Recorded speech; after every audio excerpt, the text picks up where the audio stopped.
countdown starts in 10, 9, 8, 7, 6, 5, 4, 3, 2, 1, go.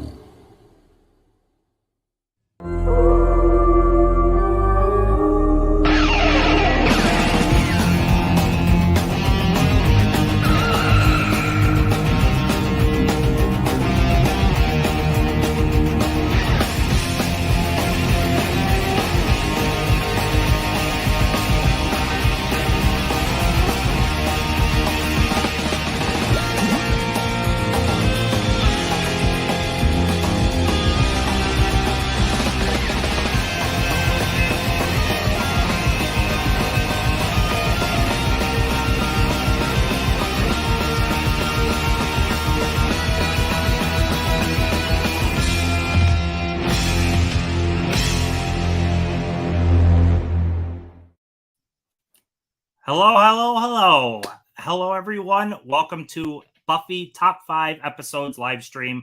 I've got 3 amazing people here with me, and we're just here as fans of Buffy, just to pretty much geek out and talk about it. So I'm going to start bringing people in. They'll introduce themselves. We'll do a little bit of icebreaker questions on Buffy, and then we're going to dive into our top 5 episodes each. And some of us might have some interesting choices that you might not think. But if you've never seen the show before, stick around. It could be pretty good for you. You might find some interesting stuff. You might want to watch it. I will say spoilers because this is a 25-year-old show, but I feel like you might have already heard this stuff in pop culture before. So it's a 25-year-old show. I'm sorry. We can't dance around spoilers too much here. But all right. Going to bring in the first person. We've got Mark from Tales from the Shelf. How you doing, Hey, man? how you doing, Tim? Good to be here, man. Oh, go ahead, introduce yourself, say whatever you have to say about your Instagram page. So my name is Mark. Run an Instagram page, Tales from the Shelf, just pretty much like a blog where I post all the things that I collect. Movies primarily, Blu-rays, VHS, some vinyl records, video games, just all the stuff that I collect. So awesome. I definitely have to say, whoever isn't following him on Instagram, you definitely should. Great page. Highly recommend it. So thank you. Yeah. Next up, you're going to be seeing double here. We've got the twins. First up, we've got Meka. Go ahead and your mic is off. Oh, I just put it on. Okay. Hi, everyone. So I'm Meka. So one half of a Double Feet podcast. Yep. So you can follow us on Instagram at our handle. We just do a podcast where we talk about film and TV. So what shows we're watching, which films we love. And also you can follow me on Instagram as well at DoubleHorrorPack, where I just talk about all horror movies I like. Alrighty. And then the other half, Kira. Hello, everyone. Yes, so I'm Kira. My double is Meka. Like she said, we can be found on Instagram at Double Feet Podcast. And she forgot to mention we also dish tea. We're obsessed with hot tea, not gossip. And so I'm happy to be here tonight. Awesome. I highly recommend to anybody. Their podcast is great. Highly recommend it. Also, check out on Instagram. So, yeah, I'm really happy here. I got 3 awesome people that happen to be Buffy fans. Yes. I'm excited here. So we're just going to make a quick run through the chat, see who's here, and then I'm going to do some icebreaker questions for you. So we got spicy 4K action. Looking forward to this. Never seen Buffy before. We'll convince you. Southern Cinema. Hey guys, never seen a live stream on Buffy before, which is exactly why I wanted to do this. Looking forward to see if any of you have my favorite episodes show up. I'm sure we're probably going to touch on some of the key ones, I imagine. I think so. Mel! What's up, everyone? I'm excited for this live event. Don't forget to kill that like button. Yes, please do that. That would greatly help in the whole algorithm business. stake that like button. I like that. Oh my Holland. God, takes that like button. Holland Oates. So fitting. We even get the intro. Yeah, I couldn't do this without having the intro. Gotta have the intro. That was awesome. That was awesome. I actually found it in HD too. I was like, oh my gosh, the intro in HD. It was crisp. Can I join in on the fun? Joined by, yes, absolutely. Stay in this chat. Where every time we go around in a circle, I'm going to be catching back with the chat. So anything you got to say, we'll go through it there. I'm so excited for this. Oh, I'm a twin. Ooh. Oh my God, yes. Oh, I love the enthusiasm here. Yes. Geeks and Flicks. Alex is awesome. Yeah, very, very happy. Both Alex and Nate, great people. So very happy he's here. Mel, hey Meka, my girl Kira. Jared Runner's here. Oh, look at this. And just people saying hey to each other and Latula more. Okay, so let's dive into some icebreaker questions. And let's start this off first with, what's your first experience with Buffy? Did you watch an initial run? So we'll start with you, Mark, and run around in the circle. And just, I'm curious everyone's experience with it. So in 1997, that's when it came out, right? I was like 3 years old.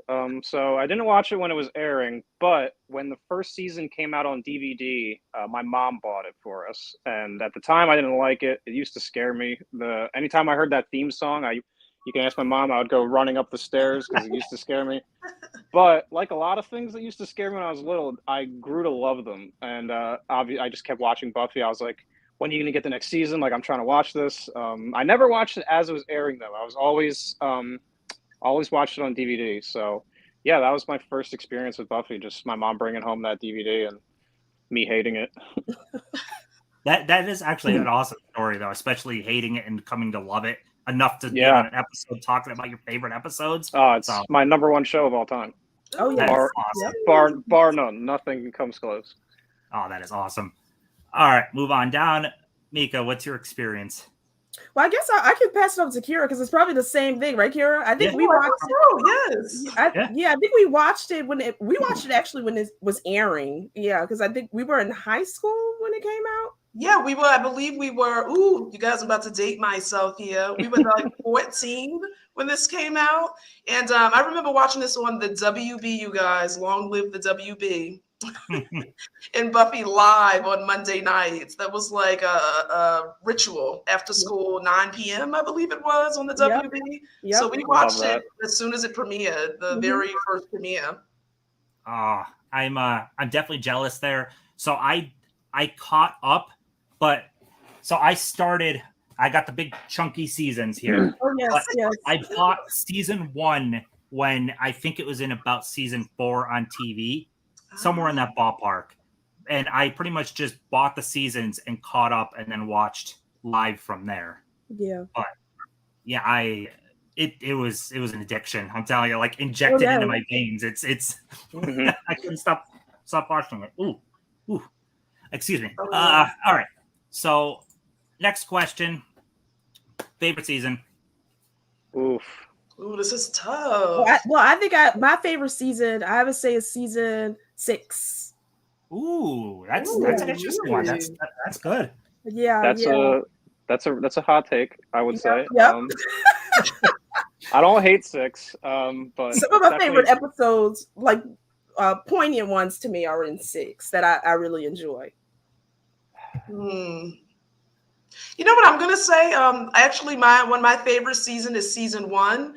I think it had some of the best creature features. I think it was an intro to all the characters. I think it was a fun season. And we only got 12 episodes, so I was always left at the end of it wondering if it was going to get renewed and hoping for more. So I thoroughly remember going through each 12, waiting for more episodes. And season 1 is a favorite of mine. Nice. Yeah, you know, I feel like I have to say season 1 too. It's between 1 and 2. I feel like 2 is the one that everybody says, which is fine, and it's valid.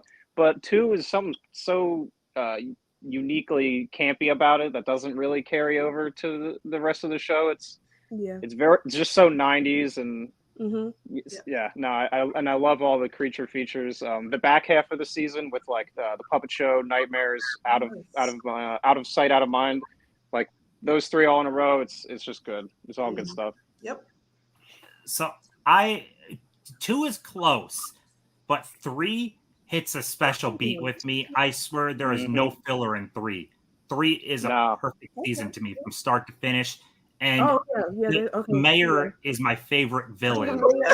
I love the mayor. We're going to talk about the mayor for sure. Yeah. All right. So, and the last icebreaker question, favorite character. Oh. So mine is, I'm going to go with Willow. Willow's my favorite character. Yeah, I love Willow. Yeah, so I love kind of like the magic and her trajectory throughout each season. She does such a trajectory. So she's my favorite. The ultimate sidekick, good friend. So Willow.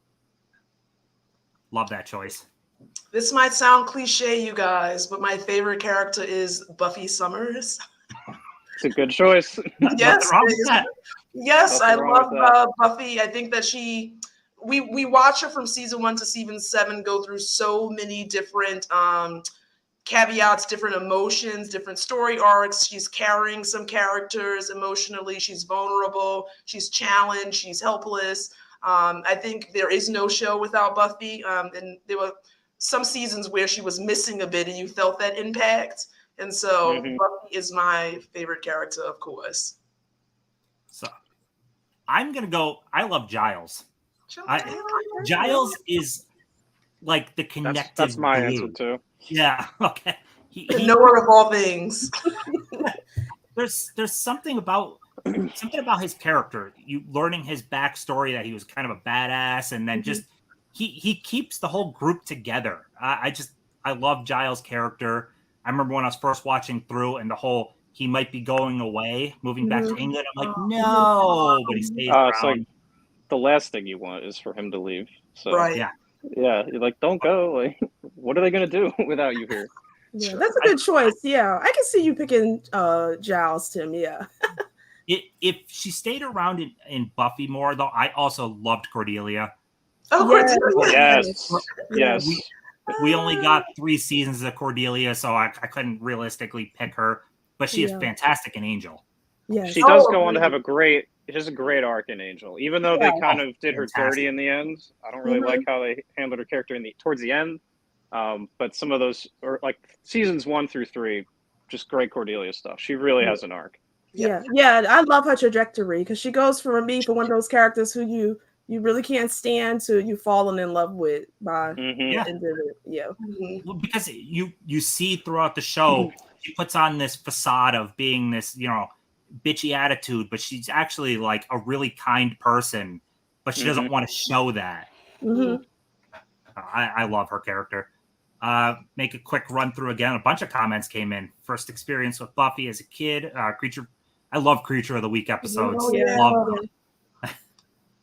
Totally watching the WB. I watched it when it first aired. All seasons. Had a big crush on Sarah Michelle Gellar. A lot of guys did. Still do. Most seasons on VHS. Nice. I would like to get my hands on those for sure. That would be cool. Spike and Drew were great. Yeah. Drew Loved her. Not gonna lie, I loved the first season. Angel was spoken. Yes to Angel. Jealous. Season 2 and 5. I'm currently in like my I don't even know what it would be, 8th or 9th rewatch, 10th, no idea. But I'm currently in season 5, and gosh, season 5 is really good. Like really, really good. Hey guys, hey Tim, for someone who's never seen the show, how would you explain the show or sell it? Ooh. That's a good question. I'll let you take that one, Tim. Yeah. Basically, their greater powers have been bestowed upon one person to pretty much take on the forces of evil. So it is Buffy is the one person. She is the Slayer, and she has to take on all forces of evil, save the world countless times. There's a lot of twists and arcs, and she has a Scooby gang with her, but it's a great Monster of the Week type show. you will get the dramatic beats and comedy all throughout. Yeah, they do a great mix of that, and pretty campy, but they do the campy well. Yeah. Mm-hmm. Yep. Does the show have the '90s cheese I love? Oh, Yes. yeah. Their early Yes, seasons yes. for sure. Lots of cheese. Season 2 may be campy, but we got episodes like Innocence and Passion. We might be talking about it. Might be talking We'll about see. them. Yeah. We'll see. Let's see. Ooh, Kal-El's here. Been trying to watch the show for a while. I know a lot of spoiler talk coming. Oh, Yeah, Cal, get on it. Get on it. I Yeah. feel like most of the stuff we're going to touch on, though, you've probably heard over the years. And what I will say too, Tim, is that even if there are spoilers, you guys, this series is still worth watching. Oh, I don't yes. think spoilers ruin that. Yes, 100%. Because, like I said, I'm on like my, I don't even know, 8th, 9th, 10th rewatch. It's just as good. It doesn't matter that I know everything that's coming. Favorite character is Buffy. Yeah, I mean, you can't go wrong there. Giles is the glue for sure. Yeah, Oh, definitely. You are definitely a Giles fan. kind of. Giles. Oh my gosh. Uh, too soon. Too soon. Too soon, yeah. Too soon, you guys. Cordelia is one of the best written characters for television. Yep. She is, I tell you, Charisma Carpenter acted her perfectly. So Yeah. great. Yeah. The episodes following her and Xander break up, like you see a completely different side of Cordelia, and it's Yeah. phenomenal. Yeah, beautiful art. Yep. Got Tony in here too. Hey, Tony. Didn't she die and Faith become the Slayer? Yes, there was multiple Multiple. Slayers. Yeah. It gets a little complicated. That's Yeah. complicated. Even if the Slayer dies for a second, a new Slayer is A chosen. new Slayer comes. Yep. I love Faith. Oh, Faith's great. Bob. Bob is awesome. Thank you very much for promoting this on your Instagram, by the way. Lots of comments already. Let's start diving into this. I'm ready. Okay. All right, so Mark, take it away. What is your number 5 choice? All right, number 5 is a two-parter because you said we could do this, so I'm Yes. going 2 parts. Originally, it was just going to be Count as one. It was going to be just part 2, but then you said that we could do this, so I said awesome because they really are kind of just one episode broken into 2. But Graduation Day, parts 1 and 2. It is just like the culmination of my favorite arc in Buffy, which was the high school arc. I love the stuff that comes after, but something about that high school arc was awesome, and I really enjoyed that. And you have Angel going off and doing his own thing, and kind of allowing Buffy to grow more as a character by not having him in the picture so much and not being able to rely on him. And we see some of that in season 4 too, where she kind of has to figure things out without him, and she can't just call him to bring him back and help out and stuff. So yeah, Graduation Day 1 and 2. The CGI with the mayor, So not great. yeah. I'm glad you have. Wow, you've got it ready. Yep. That's probably the only thing I can say negatively about it. It works for what it is. They kind of hype up his transformation as being this crazy thing, and then falls a little flat. But ultimately, like thematically, it's all good. And it was 99 at the time. So what are you gonna do, right? I mean, Yeah. so Well, yeah, one Graduation Day. One thing I love about the episode is it blows up the school, but it's blowing up the show as it is now because the show is moving to college. It's saying, boom, we're done with how things were. We're moving in a new direction. Yeah, new trajectory. I like that metaphor. Yeah, I never really put that together, but yeah, you're absolutely right. I love that. It was close to being on mine because I said 3 is my favorite season, but I knew someone else would have it, and it was like right there teetering at the end. But all right. I loved in that episode, Mark, how the graduation and you saw everyone kind of uniting together. Yes, together jointly. That was pretty cool. I didn't expect that. Yeah. I kind of got chills, when that theme kicks in and they all lift up their robes and they've all got weapons, and it's awesome. No, I really enjoyed it. That was awesome. It even has sad moments, and So I sometimes I forget side characters' names. What is his name? That is the jock that ends up coming out as Larry. Yes, Larry. yes. Oh, yeah. He dies in the big battle, and that was kind of sad. Harmony too. Harmony gets turned into Oh, a vampire. Harmony. Yeah, Oh yeah, Harmony. Harmony. She getting to transition into Angel though. She is great. Yeah. In Angel. Yeah, I love Harmony. that. I love that they brought her back. Yeah. With like a cameo in the one episode, and then a full-time cast member in season 5. Like that was Yeah, awesome. I love Harmony. Harmony was so funny. She brought some much-needed levity to the show. Yeah. In that 5th season for sure. Yeah. Yep. Spiky. And Spike, yes. All right, Meka, what do you got? Okay, oh my gosh, I know it's so difficult. Look at my pages. Okay, so number 5. Okay, so that's still low on the list. Okay, so I'm gonna go with season 1. One of my favorite episodes of season 1 was episode 3, The Witch. Ooh. Yes. So it's when Buffy is trying out for the cheerleading squad. So she's the Slayer, but also wants to have some normalcy. And I think it's so fun because what other Giles compares it to like joining a cult, which maybe cheerleading is. But I just think the whole story plot was so great. How we have the switch, like that twist of Amy switching places with the mother so that she can kind of regain her youth and be back on the cheerleading squad. I thought some of the spells that she did was awesome, like the girl with the mouth being sewn up, or Cordelia going blind when she was driving. I just thought those were awesome. And I think it had one of the best endings too, where you see the mom kind of kind of vanquishes herself, and she ends up being a trophy. So so I just think that's it's such a fun episode, a lot of comedy, and I just love the twist. So I'm gonna go with that for number 5. Love that choice. I love that sets up the trajectory of Amy becoming the witch she was, and then seeing Amy the rat for a chunk of the show. Yes. Yeah, I was gonna say that. I love how they just kind of kept her on the back burner for so long, and then ultimately comes up to have this huge role in season 6 with Willow and stuff. Yep, with Willow. Yep. Do you remember? I can't remember which episode it was. They brought the actress in to do the cameo quickly, where Willow accidentally turns her back to herself and then back to a rat. Oh yeah. I forgot about that. That is so funny. You're like, what the hell? You're like, oh, you know what? It's the episode where Willow granted her wishes without knowing. That's the episode. Is that to Buffy, right? Is that Something Blue, or which season was that one? I was trying to think That- where that's Buffy's 4. where Buffy's making stuff happen? I can't remember. Is it Something Blue?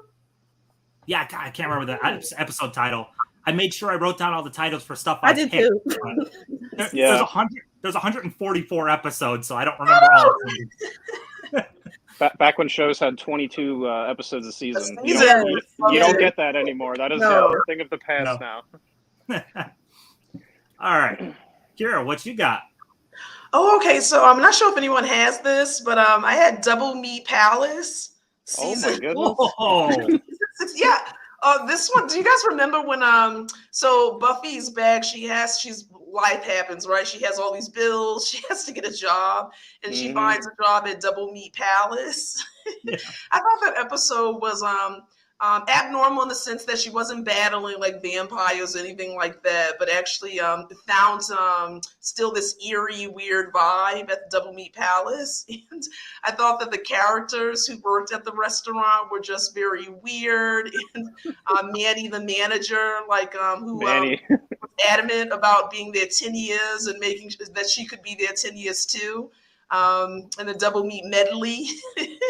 I thought it was really good though too in terms of the creature. There was actually a creature feature there. The woman who liked the cherry pies ended up being the villain in that. And what I will say about this episode is it made me, and Meka will tell you, till this day with fast food, I don't eat any of the burgers. Oh wow! Literally, I'll get fries. I might get a nugget, but I don't get a patty. A burger patty, just based off of that episode, finding the finger in the meat in the special sauce. I'm all set. I super But I thought that was a respect great choice. episode. Yeah, I respect that choice. That's awesome. That is kind of the direction I went with half my choices. The stuff that you wouldn't expect someone to say.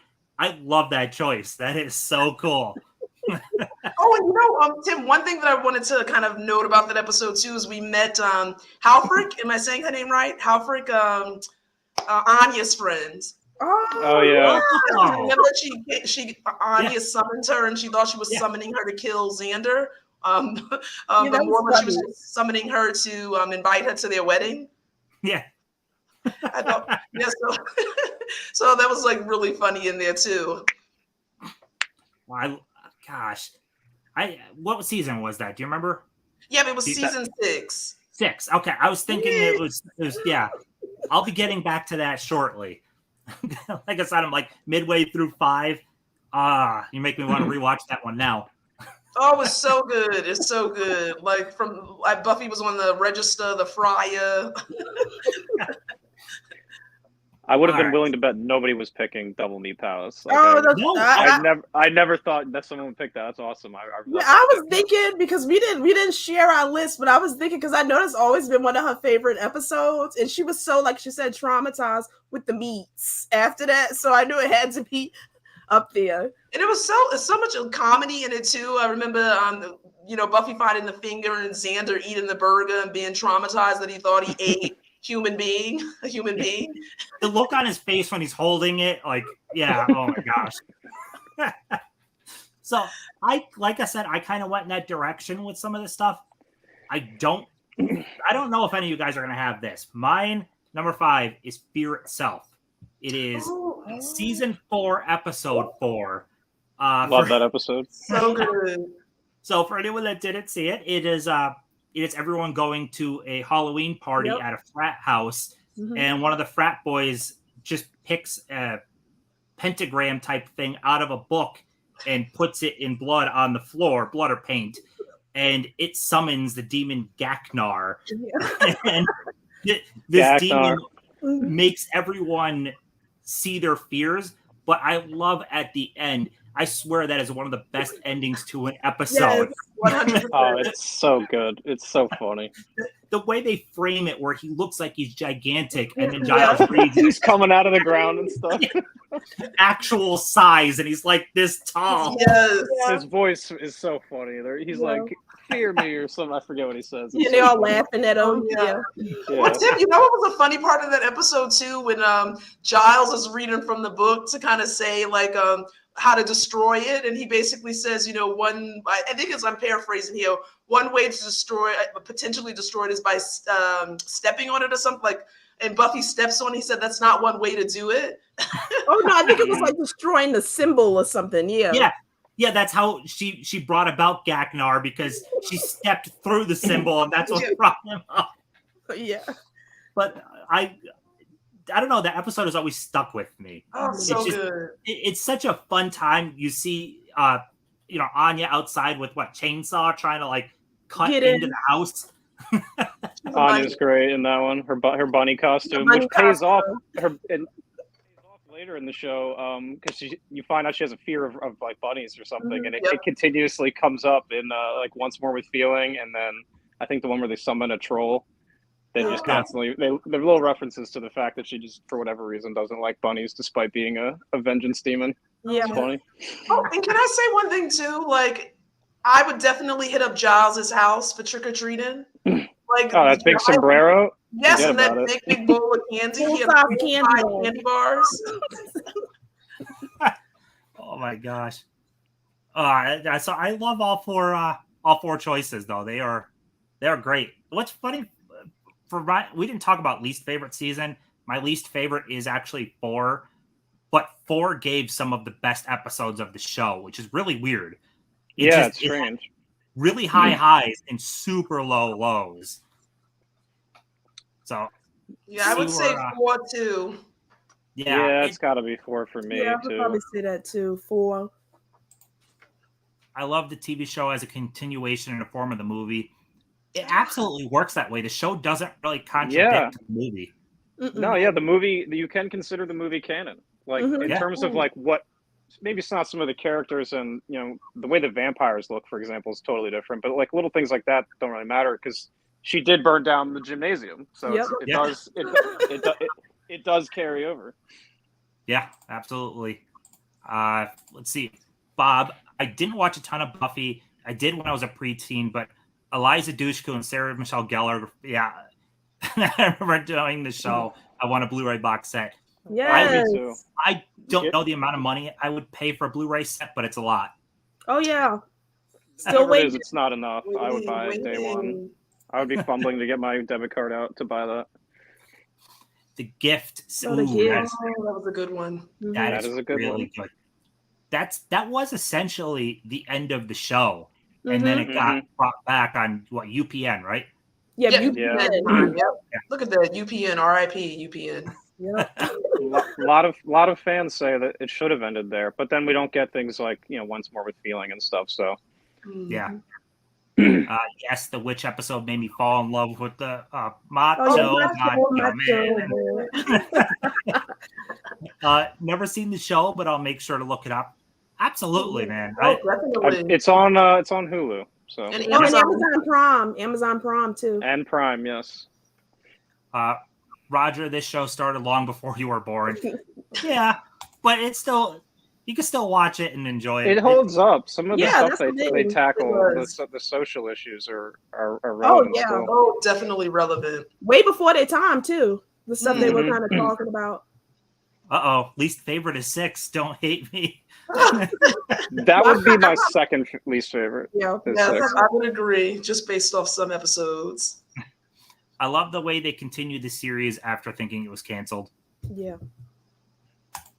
Okay, let's go for round 2, which is episode 4. Yeah, so mine would be the Zeppo from season 3. No way! No way! Is that yours? The I can't Zeppo. believe it. That is on my list when it comes around. I swear to God, I thought no one would pick this episode. Pleasantly surprised. The Zeppo is amazing. So Giles is my favorite character, but depending on the day you ask me, it might be Xander too. I love Xander. Relate to him in some ways. And the way this episode is framed is hilarious.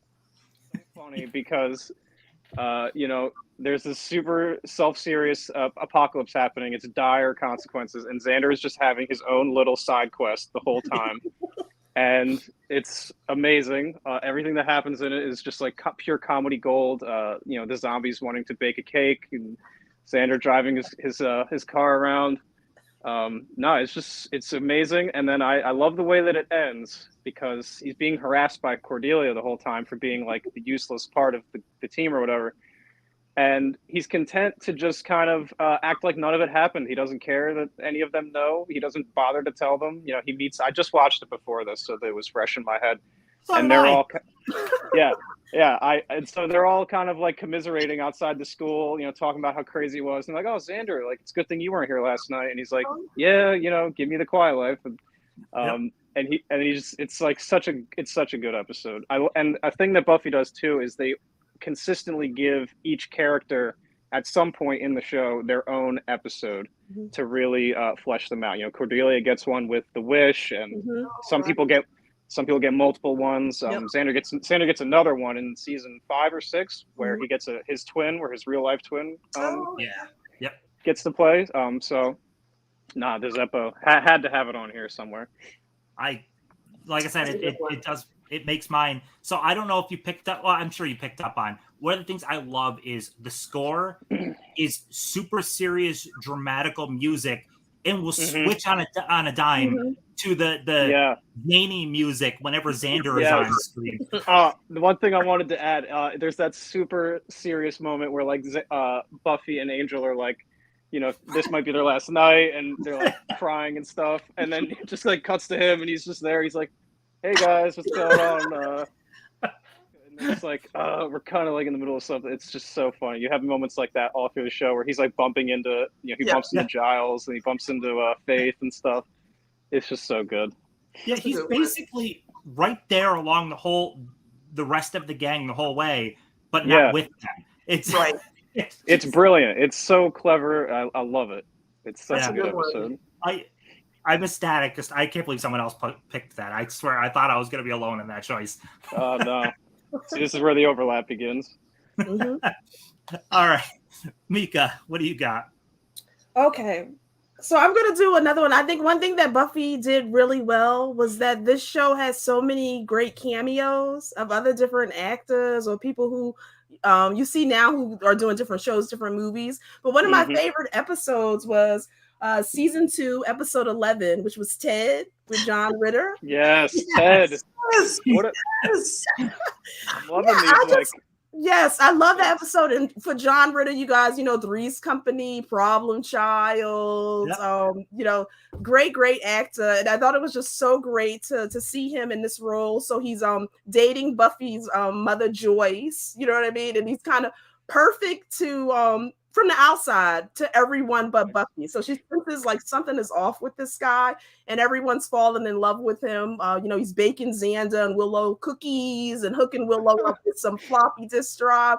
But again, just too perfect. And I was loving his lines, like this is malarkey, or like listen, lady. He just played that so well. And I think it was so cool when you found out that he actually, because I'll spoil it. So Buffy ends up, kind of taking him out, because when he's in secret to Buffy, he's kind of showing his true self. And she thinks she kind of takes him out and is kind of battling with that she killed an actual person. But I think it's so cool we find out that the reason he's perfect is because he was a robot. Yeah. So I just thought that episode was so funny. So Ted. It's so bizarre for Buffy to have just like, oh, here's a robot. Like everything else is like supernatural up to that point. And you're like, no, we're doing robots too. Like just throw everything in there. And the moments of acting right after she thinks she actually killed him is so good. Yes. Even like her and Joyce, that was so dramatic. Yeah. Yes. Oh my gosh. That was on my my honorable mention. I love that one.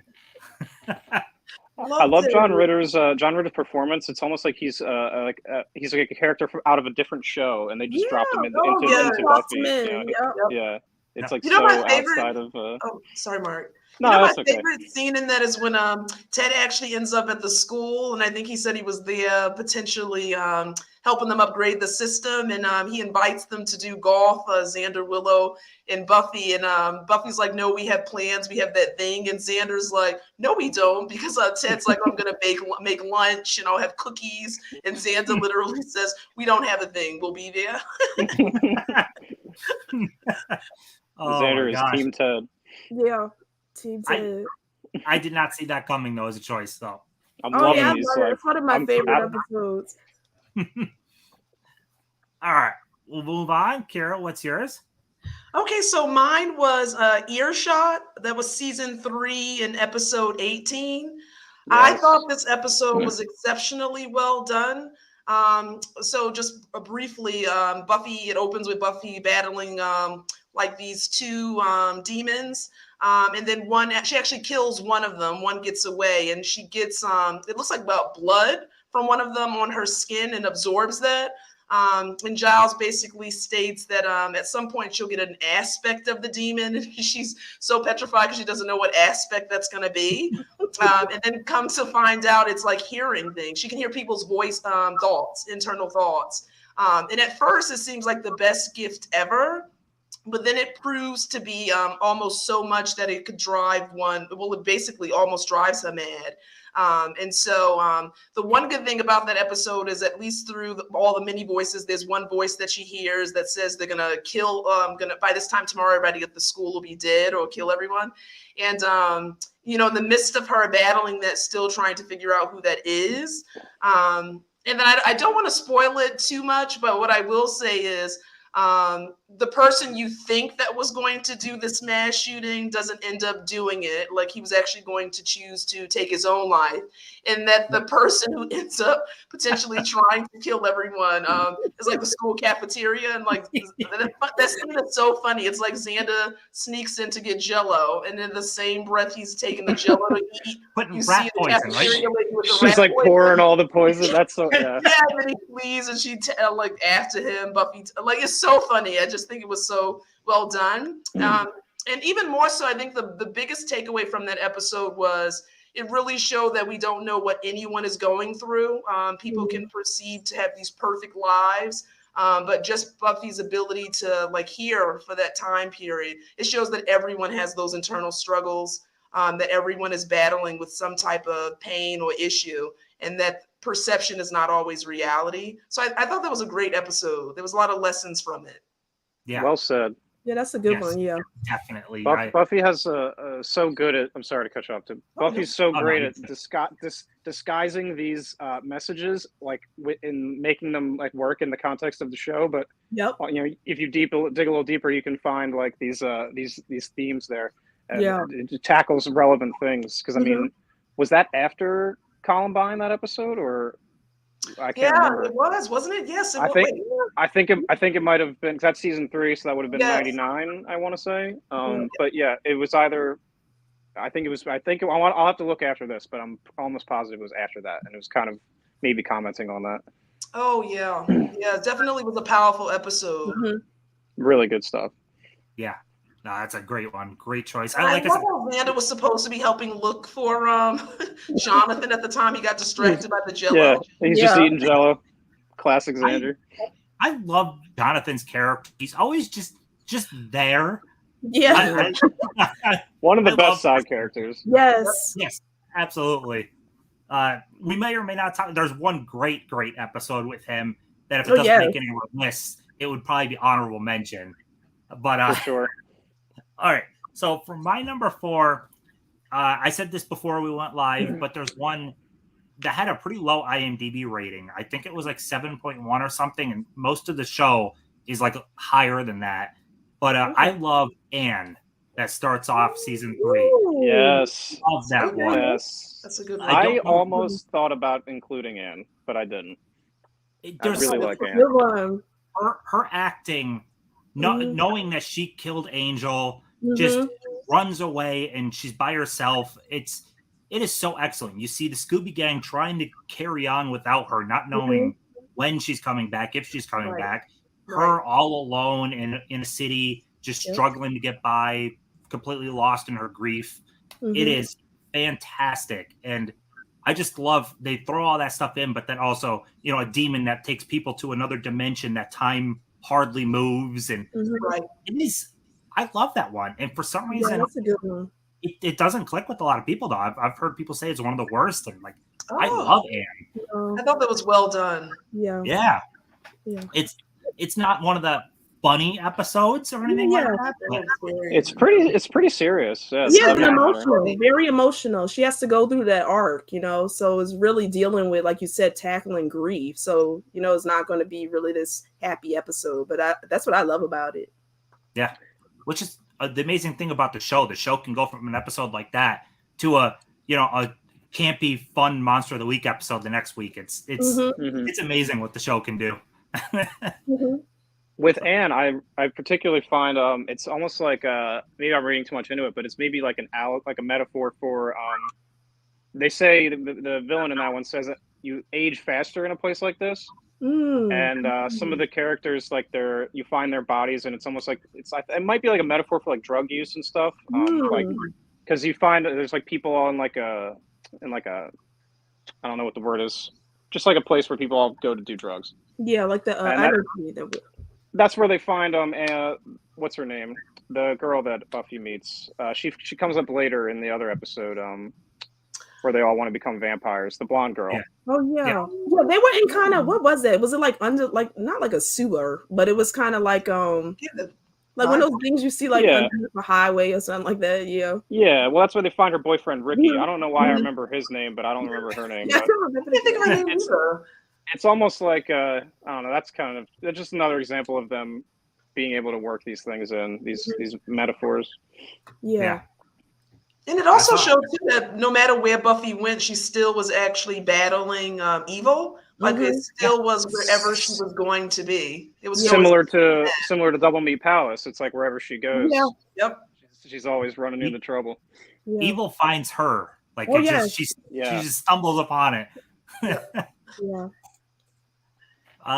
Julie Benz was in Buffy. What? Yeah, She was. She was great. Yeah. I actually have her autograph right here. Oh, awesome. Really? That's awesome. I met her a couple weeks ago at Monster Mania. Oh, awesome. Yeah, me and Kira follow her whole career. We love Julie Benz. Yep. She was recently. You guys watched the show 911 at all? No. I just started that. Is that the dispatcher one I'm watching, right? The 911. Yeah, Angela Bassett. I just started that. Yeah, so it's the Lone Star one, the spinoff. She's actually in like a couple of episodes. She has a pretty good arc in it. I was like, oh, Julie Benz. That's awesome. Nice. But look at this. Number 4 episode is Anne. Ooh. People Anne resonates with people. He makes a good point there. Pedro Pascal as well in episode 4, The Freshman. There's a lot of people that are just kind of in the show for a brief flash. Like Amy Adams was in the show. Yep, like Amy Adams. As she comes back full force, saving homeless teens. Movie Hunters here. Thank you very much. Smash that like button. Ted is a solid episode. Ted scared me as a kid. I know. The one I forgot to say this about Ted. It's kind of everyone can relate to, like, maybe not everyone, but a lot of people can relate to, like, your mom or your dad bringing home like a new girlfriend or boyfriend. Yeah. Yep. Just like how weird that can be. Yes. I'm loving these picks. Great. I'm loving everyone else's picks. I swear that out of 144 episodes, I'd say I enjoy at least 120 some of them. There's not that many that I consider duds per se. Yeah, that's why it was so hard narrowing down this list. I will say that. That is true. Yeah. Yes. All right. Yes, Earshot is amazing. That episode turned me off from ever wanting to hear people's thoughts. Yeah. No. Yeah, Huck's Buffy here. hearing that Giles and her mom banged. Yeah, Oh my gosh. Just I forgot to mention that. On his car. I don't remember that. I guess I got to watch all 150 episodes again. Oh, what did Mel said? I missed what Mel had said. One part that really gives me the creeps is when Spike made the Buffy bot.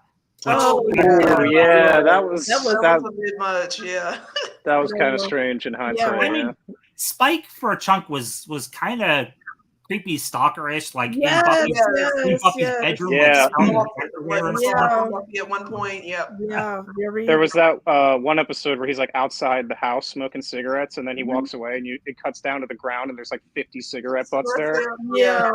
You're just like, oh my god, dude. Ken's here. What's up, y'all? Haven't seen one episode of Buffy, but I'm here. Well, thanks for being here.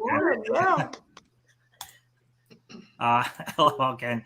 Buffy is amazing, though. Seriously, anyone watching that hasn't seen the show, I mean, I can't recommend it enough. Yeah. I agree, Tim, because I said out of all TV series, like you said, is one show that we rewatch often. And I can't say that about a lot of TV shows that I can rewatch it, the whole series in its entirety. Yeah. Well, and think about the fact that it has the 22 episodes. Like some series, I'm like checked out by episode 8. Like I literally enjoy each and every episode. Yeah. Well, when I was listening to your podcast and you guys are going over what's of the 3 you would pick, if it'd be cheating, but like if I could take Buffy complete series, like I'm good for a long time. I can just keep rewatching it. Oh yeah, that's true. That would have been a good answer, Tim.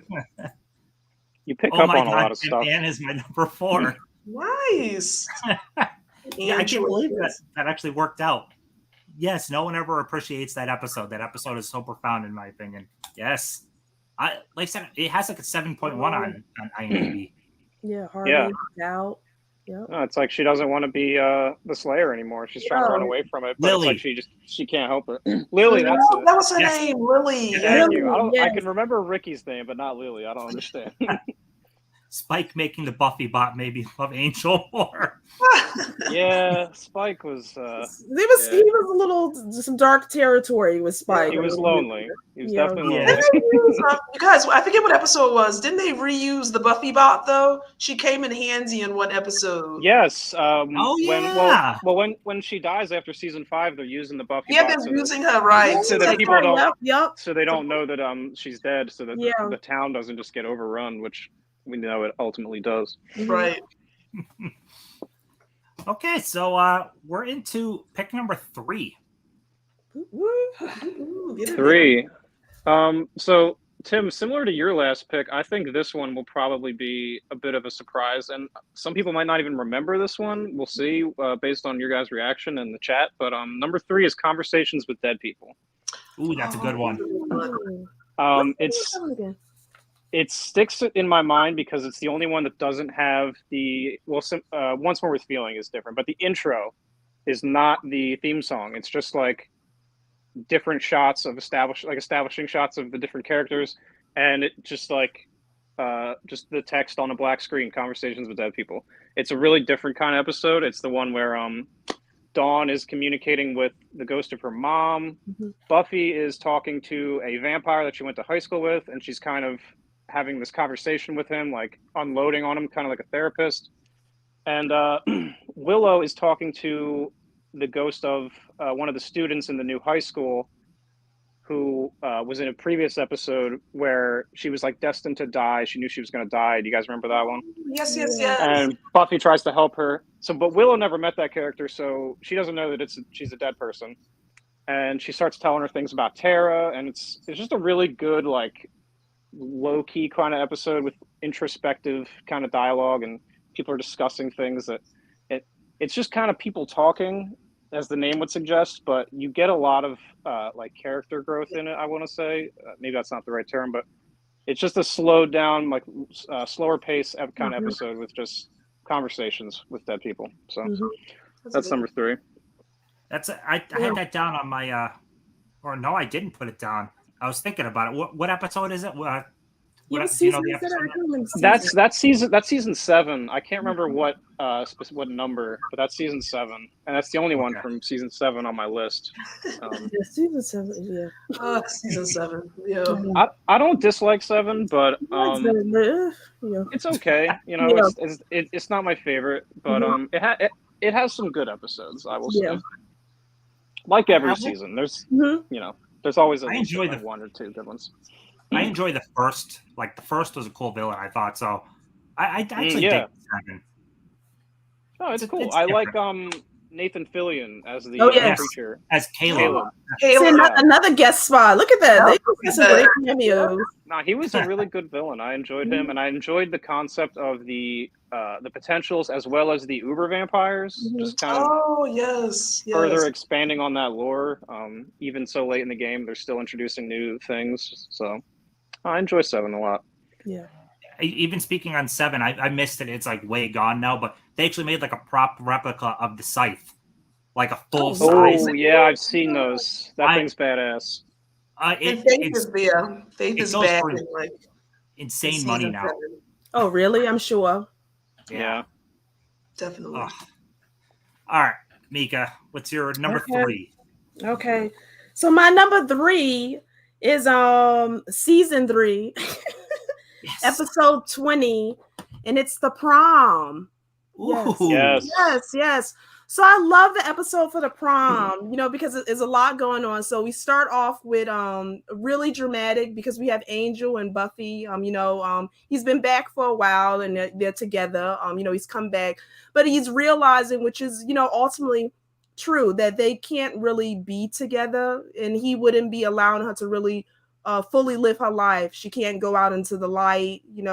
She may want children in the future. All things that Buffy, is saying that she doesn't need. But ultimately, Angel is sacrificing their relationship for the ultimate, like her good to make her happy.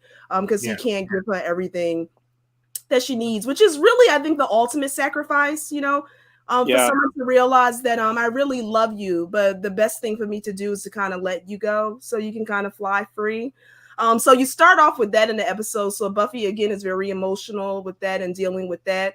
And then you have the prom, and, she was hoping to go to the prom with Angel, and with that news is not figuring that this is a reality. But even with all that going on, her ultimate goal is to have some sense of normalcy for her friends. She doesn't want their prom to be ruined. So she takes on the battle for herself so the prom doesn't get destroyed. So just selfless. And Jonathan is in that as well. And I think the thing I loved about that episode is when they awarded Buffy class protector. Yes. Yes. And because, sometimes I think Buffy felt that she had this job to do, but it was always in secret. You know what I mean? And this gave her some validation to show that, people are seeing what you do, you're helping people out.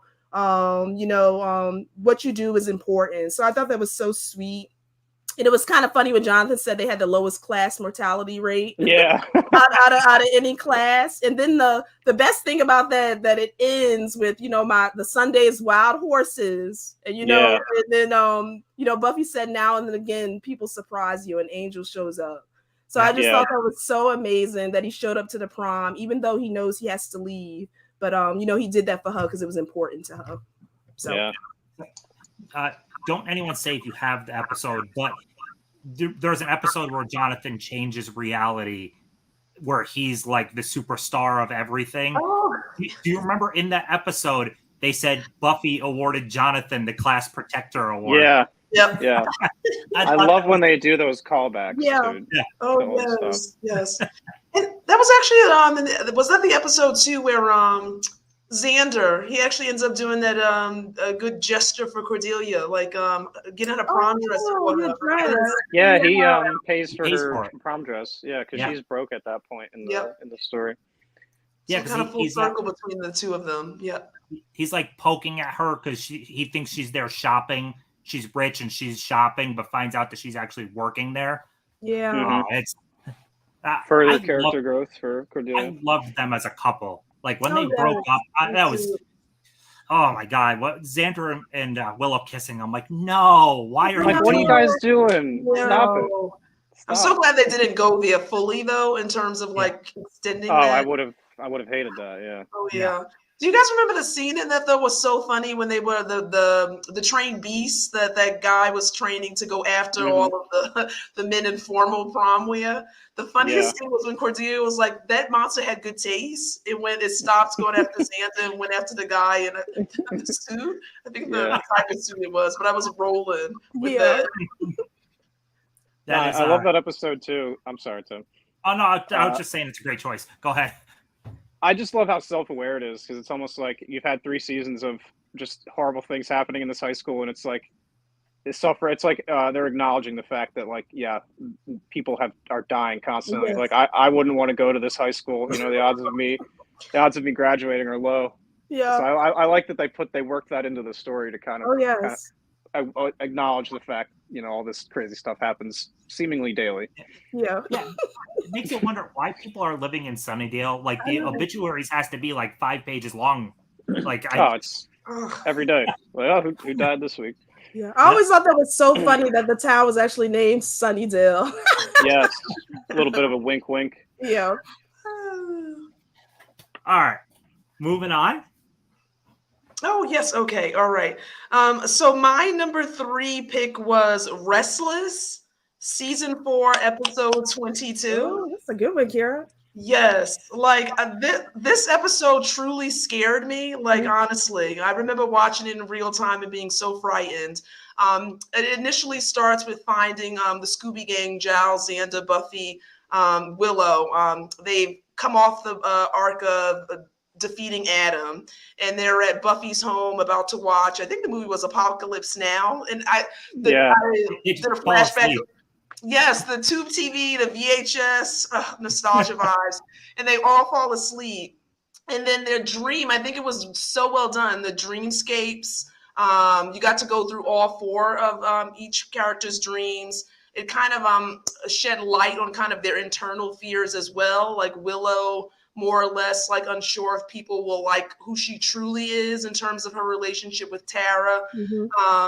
You have Xander trying to find his place in terms of trying to figure out. There was one piece where like, is he just like the sidekick of Whipping Boy? And Yes. Giles, Principal Snyder comes back. Snyder. Yeah. Oh, yes, Snyder in that episode too. And you come to find out that what's chasing them is the very first Slayer, the first primal Slayer. And you know, when Buffy encounters her in her dream sequence, you see that she says the initial Slayers that we were meant to be alone. And Buffy challenges that, like, no, like we aren't. Like I have friends and there's value there. And almost confronts what the expectation was initially.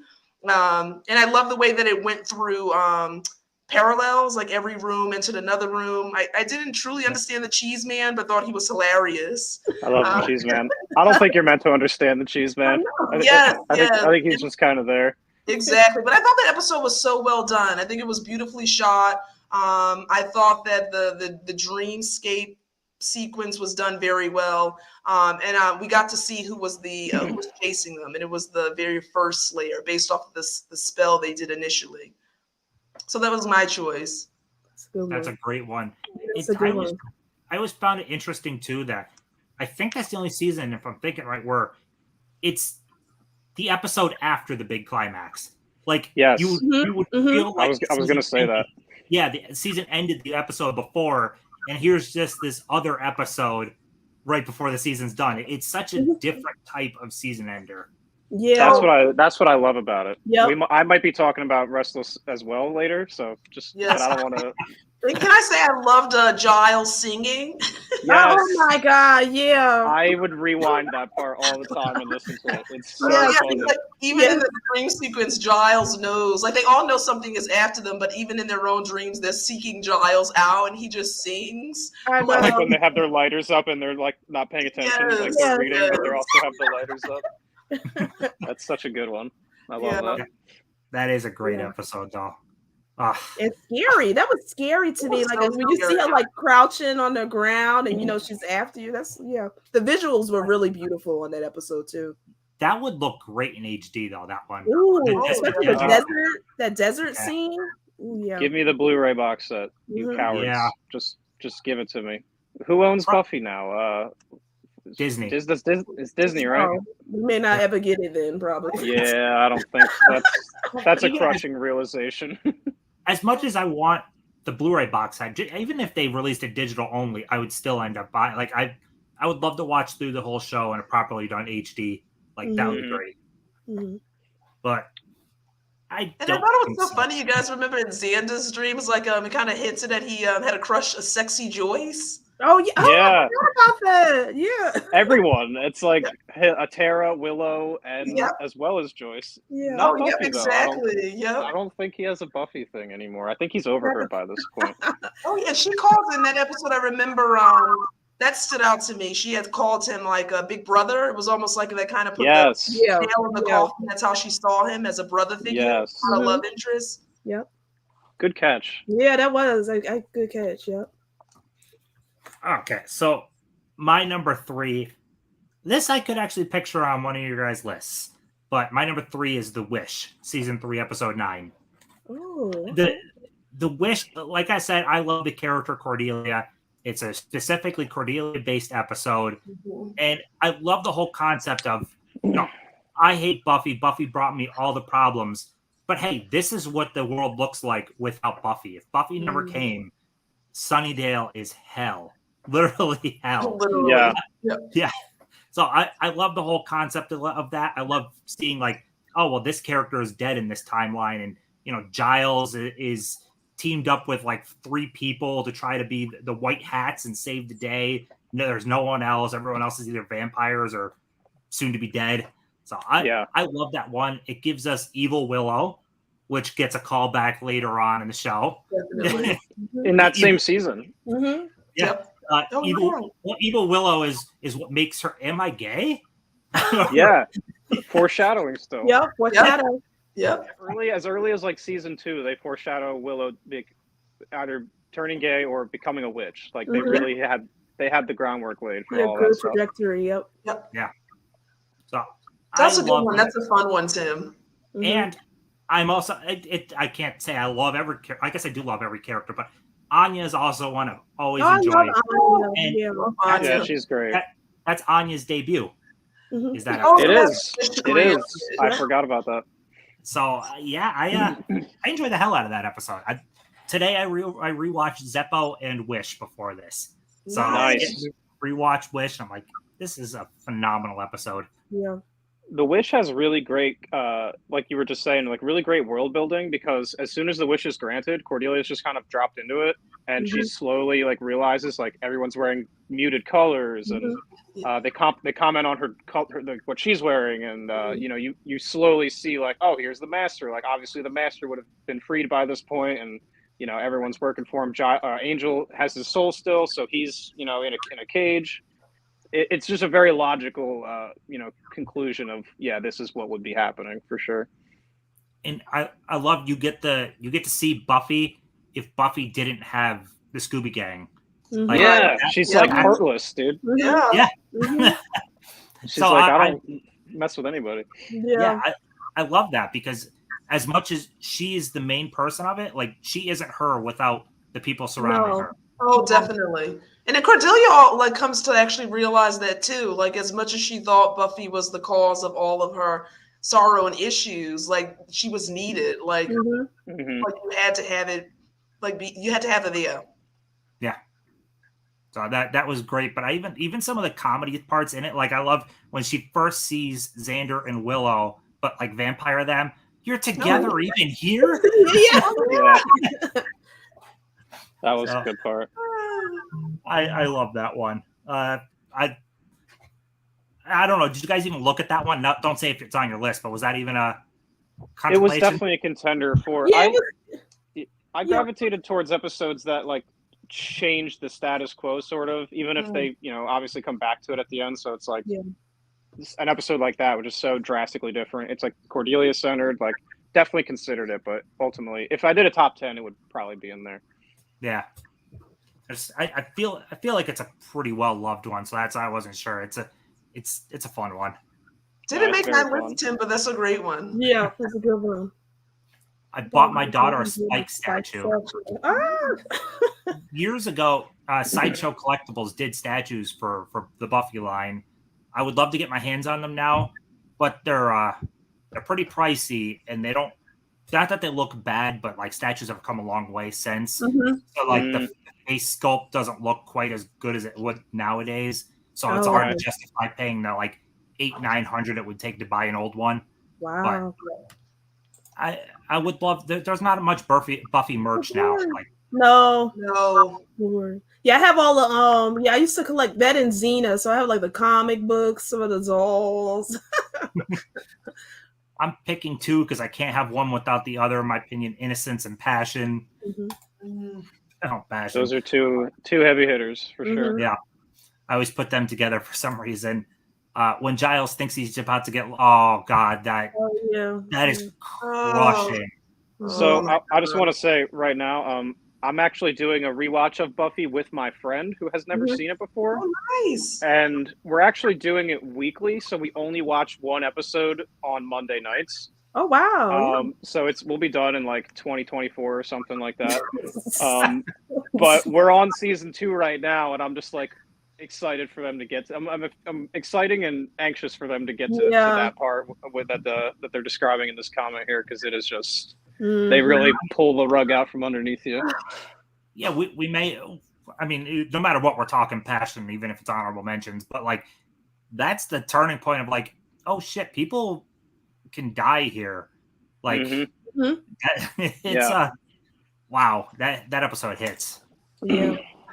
Meka, yes, prom is amazing. I cry when Buffy gets acknowledged by her peers. Yep.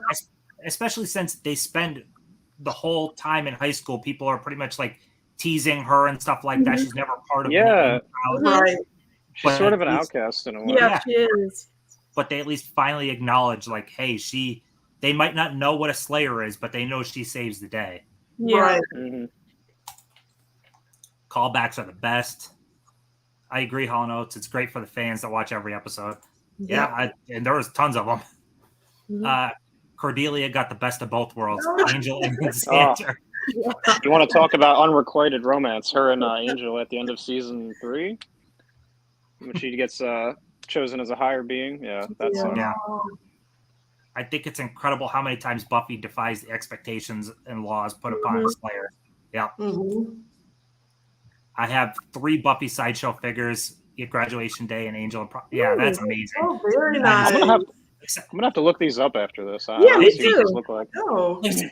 There's so much on the aftermarket now that if I bought them in the initial release, I'd be thrilled, but I don't know if I could justify like the 900. But there's boy. one Not for me. No. There's not much Buffy stuff though. That's why I want them though. Yeah. That's amazing, Mark. Buffy Mondays. I know the original air date. The original air date. Yeah. It's so fun. It's so fun. I actually didn't realize that was the night that they aired. So that's I'll have to mention that to them. That's really funny. Your friend is in for a shock. It's so great because I have to like be quiet and not spoil things for them because I know what's coming and they don't. So I'm just kind of like, hey, watch this. This is a good one. And can I say I love that you guys aren't binging it, that you actually are watching it the way we had to really wait. It's a week to week. Yeah, which takes a while when it's a 22 episode show. Like if you made Buffy now, it would be like a 10 episode series and you wouldn't get time to have all this filler and like let characters breathe, you know, and really flesh them out. You know, I kind of miss that about the old ways they used to make shows. Yeah. And the episode packed such an emotional punch when Willow and Buffy got the phone call about her death. Ooh, yeah. Yeah, that's a tough one. Working late, just wanted to pop in and say hello. How you doing, Jim? Hey, Jim. He's one of the few people that's actually like right around me. He's in the Scranton area, so that's really cool. Awesome. 900 is ridiculous. Just do what I did and buy a sweater. I know. Buy a sweater. If I had one of those, I would sell it for 900 probably. But I would not buy it for that much. I buy stashes and stuff, so it's still tempting, but like I would rather have Sideshow just got the license again and did more. But all right, we'll move on to pick number 2. Okay, I guess it's me now, huh? So my number 2 pick is from season 2. I don't remember the number again. I guess I should have looked that up. But season 2, I Only Have Eyes for You. Me and Tim talked about this one briefly a little while ago.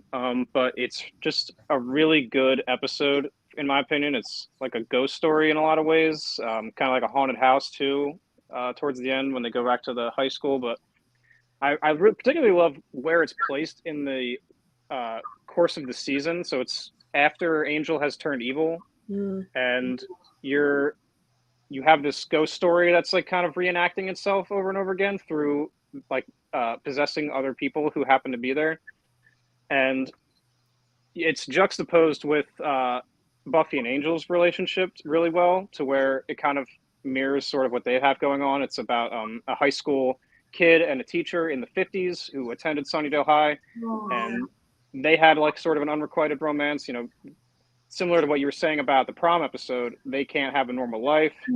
So you've got, you know, echoes of it there. And then Angel shows up in the back half of the episode, and they're able to play out the scene that we've seen played out several times already, but it's done in a way where, first of all, they're able to give these ghosts closure, because it always ends with the male possessed individual shooting the girl, and then they die, and then he goes and kills himself. But since Angel can't die and Buffy is possessed by the male this time, which is a nice juxtaposition, Angel doesn't die, and he gets back up and he stops Buffy from killing herself, which would have been, you know, not cool. And then they're able to give these ghosts closure, and I just really love the way that it's done. And you have Angel at this point in the season who's like in his, you know, he's in his big bad arc, and he's, you know, he's doing all this bad stuff, and then to see him have to do this emotional acting where he's playing the role of a woman, it's really nice and just really well done. You know, David Boreanaz is so versatile, from how he plays Angelus to Angel, and then stuff he's done in other shows as well. So it's just a really great episode. I'm a big fan of it. I like that moment when the spell or whatever is broken, and then Angel just runs away. Just Right. Yeah, what the hell Yeah. just happened? doesn't even say anything. You don't Yeah, even just- see him leave. He just Yeah, you just hear him, goes. Just hear him goes. bolting out the door. Mhm, Buffy's kind of in shock. No, it's just such a well done episode. mhm. That's a good one. I knew that was going to be on yours after talking about it, but yeah, that's Yeah. a good one. So, all right, I like that Mika, one. what you got? Okay, so of course I had to pick it, you guys. It's one of the most popular Buffy episodes, but it's one of my favorites. So it had to be like high on my list. So it is season 4, episode 10, and it's Hush. Yes, yes. So you can't not talk about Buffy without talking about Hush. I think it gave us one of the greatest villains, who's so creepy and terrifying with the gentleman. And just that whole episode, it was so frightening. Yes, oh my god, like just how scary they were, how they glided through the streets, how you weren't able to scream. And what I found so important about that episode, I think what it was trying to say was that when we do have our voice, we don't really say the things we need to say. So in that episode, we saw Buffy and Riley finally discovering that they both are living these secret lives. And then at the end, it was so dramatic, because when they finally got their voice back, they need to talk, but they don't say anything. So I kind of like that about the episode. So when we lose our voices, when we feel we have so much to say, but when we get it back, we aren't really saying what needs to be said. So I just love that whole episode. So Hush. And that episode is also what pushed Tara and Willow together. Yes. Yes. Oh, yes. They're being chased by the gentleman, and they use their powers. Yeah, Willow. They use their combined power. That's right. Yeah. You know what was funny in that episode? Do you remember when they couldn't speak? I remember seeing on the side of the road as Buffy's walking down the street. I believe, was it Willow with her? I can't remember, but someone's selling like those dry erase boards for $10. Yeah, Willow and Buffy. Yes, and I said, "Oh my God, capitalism in a crisis is going to win every time." There are so many funny moments in that episode. Is when what Giles is doing his explaining, but he can't talk, so he's using the projector thing. Yes. And when this whole scene is comedy gold. Yes. He draws Buffy, and she's like, "Hello," like, oh my She's God. like, I'm not that fat. And then she's doing like this thing to like Yes. kill I'm just so unfazed. She's just eating popcorn. Oh yeah. Yeah, it's such a funny episode. Oh yeah, that was a great I'm one. actually curious. I don't know for sure. Do you know, did they actually speak and they took out the sound, or did they mouth it? Because you full on like you could tell what they're saying. What they're saying, yep. Yeah. I'd be curious to know the answer to that. I want to say they just kind of mouthed everything, but I can see them doing the opposite of that too. Yeah. It looks, if they mouthed it, it's very convincing though, because you can tell what they're saying. Yeah. Oh, and that was also the episode when Riley and Buffy finally figured out that they both, right? That Buffy were both well, he didn't necessarily know she was the Slayer, but more or less knew that they were fighting evil, if you will, on different teams. Yeah, but that's why I said I love how that episode ends, because they get their voice back and they say, we need to talk, and it goes off with this deafening silence. So they have their voice back, but they aren't saying anything right at that moment. Yeah, I love too that most of the time when Buffy has to kill something, it's usually stabby, punchy, something like that. All it is a scream. Is all it takes to blow their heads up. Yeah, that episode is so scary, because it's like in your hour of need, when you like need help, you can't call for it. And I thought that was so terrifying. Like when someone was getting murdered, you couldn't alert anyone because they couldn't hear you. I just thought that was just so scary. Well, that's definitely on my list. So I mean, great minds think alike. It's hard. I mean, it's like a perfect episode essentially. Oh yeah. Yeah. They won an Emmy for that one, I think. Yeah, so great. I'm almost positive they won an Emmy for that episode. I think if it was just a great monster of the week, but it didn't also have the amazing character development, it might not hit as hard, but it's a super important story. Like it does important things with Riley and Buffy and Tara and Willow, but it's also just a great episode. Mm-hmm. I also think the gentlemen are kind of have transcended Buffy, where like people have seen images of the gentleman and they kind of are like aware of them, even if they don't watch Buffy or they haven't like they don't know what it's from. Like just those images of those creepy guys in the suits, people have seen them before. I should have taken it off the wall. I have a poster, I have a screen print on the wall over there of the gentleman. A nice Buffy print. I should have taken it off the wall to show. Oh, that's awesome, Tim. Love that episode so much. All right. So, Kara, what's your number 2? So my number 2 was Listening to Fear, episode 9, season 5. And I don't know if you guys remember that one, but that was with the Queller demon. So we find Joyce in the hospital about to go in for surgery for the brain tumor.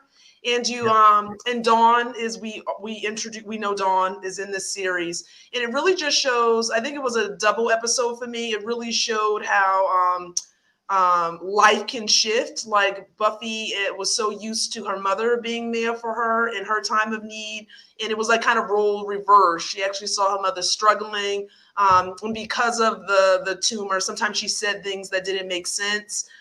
This was also one of those episodes where she realized who Dawn really was. And then I thought that Queller demon was so like a huge cockroach almost. I thought it was the scariest thing for me. I remember watching this episode and being very frightened of it. And then I recall like when you see Buffy's mother talking in bed and you think she's just babbling because of the tumor. And you see the Queller demon on the ceiling. And then basically you actually find Dawn actually and figuring out who she was technically. She had made note that there were 3 different occasions where people were calling her nothing, and that she's just a thing and questioning that. But I thought that was really pivotal. It was a different episode in the sense of Buffy was not slaying per se, but really just playing caregiver. And you had the Scooby Gang basically out and about doing the patrolling. And I think that was the first time you actually saw Buffy trying to address real life stuff and still in the midst ending up doing some slayage with the Queller demon as well. So I chose that episode. I thought it was a good creature feature. Yeah, definitely. I actually watched that one today. That's around the point I am in the rewatch, and then I went and transitioned into the stuff that was for the stream too. So yeah, that's one of the few episodes that actually made me feel real bad for one of the no-name extras, essentially, because the guy that gets killed in that episode is the guy that Glory like sucked the whatever she does. Yes. So, the same guy that's like, I have a family, like poor guy. Oh yeah. Yeah. Tim, do you remember if do we know Dawn's like what's going on with Dawn yet at this point in the story? Like, or have we found out like what's going on with her? No, Well, Buffy knows exactly who Dawn is. And Giles, they're the only ones Giles that know. does. And then, okay, so nobody else knows yet. No. Joyce in the episode does find out who she is. Yeah, she finds out. Yeah, she finds out, but like none of the Scooby Gang knows. Okay. Buffy doesn't want to tell anyone, so they treat her different. Yeah. No, that's what I love about that's what I love about season 5 is just the way we'll talk about it later, probably during some honorable mentions, but season 5, the way it ends and you just find out, oh, here's Dawn, like sister, like what? And then you expect them to just kind of explain it. Like, all right, I'm tuning in next week. I want to find out what's going on with this. And they just don't like, it might be like 4 episodes in. Yeah, they don't. Before you actually start to address that. And it's like, what is going on with this? Like, are you going to explain this to me? Like, I've been watching. I know she doesn't have a sister. Like, It's kind of genius, though, just how that happens in the first episode of the season. She opens up the door, and then there's Dawn, and it's like, Mom! Yeah, they both say it at the same time, yeah. Yeah. And I love the ending of that episode, Kira, because Joyce doesn't really know who Dawn is, but I love how she says to Buffy, she does belong to us, and I feel like she is my daughter, and how she kind of entrusts. It's kind of a little foreshadowing though, but she tells Buffy, if anything ever happens to me, you have to love her like I love you. I just thought that was so beautiful.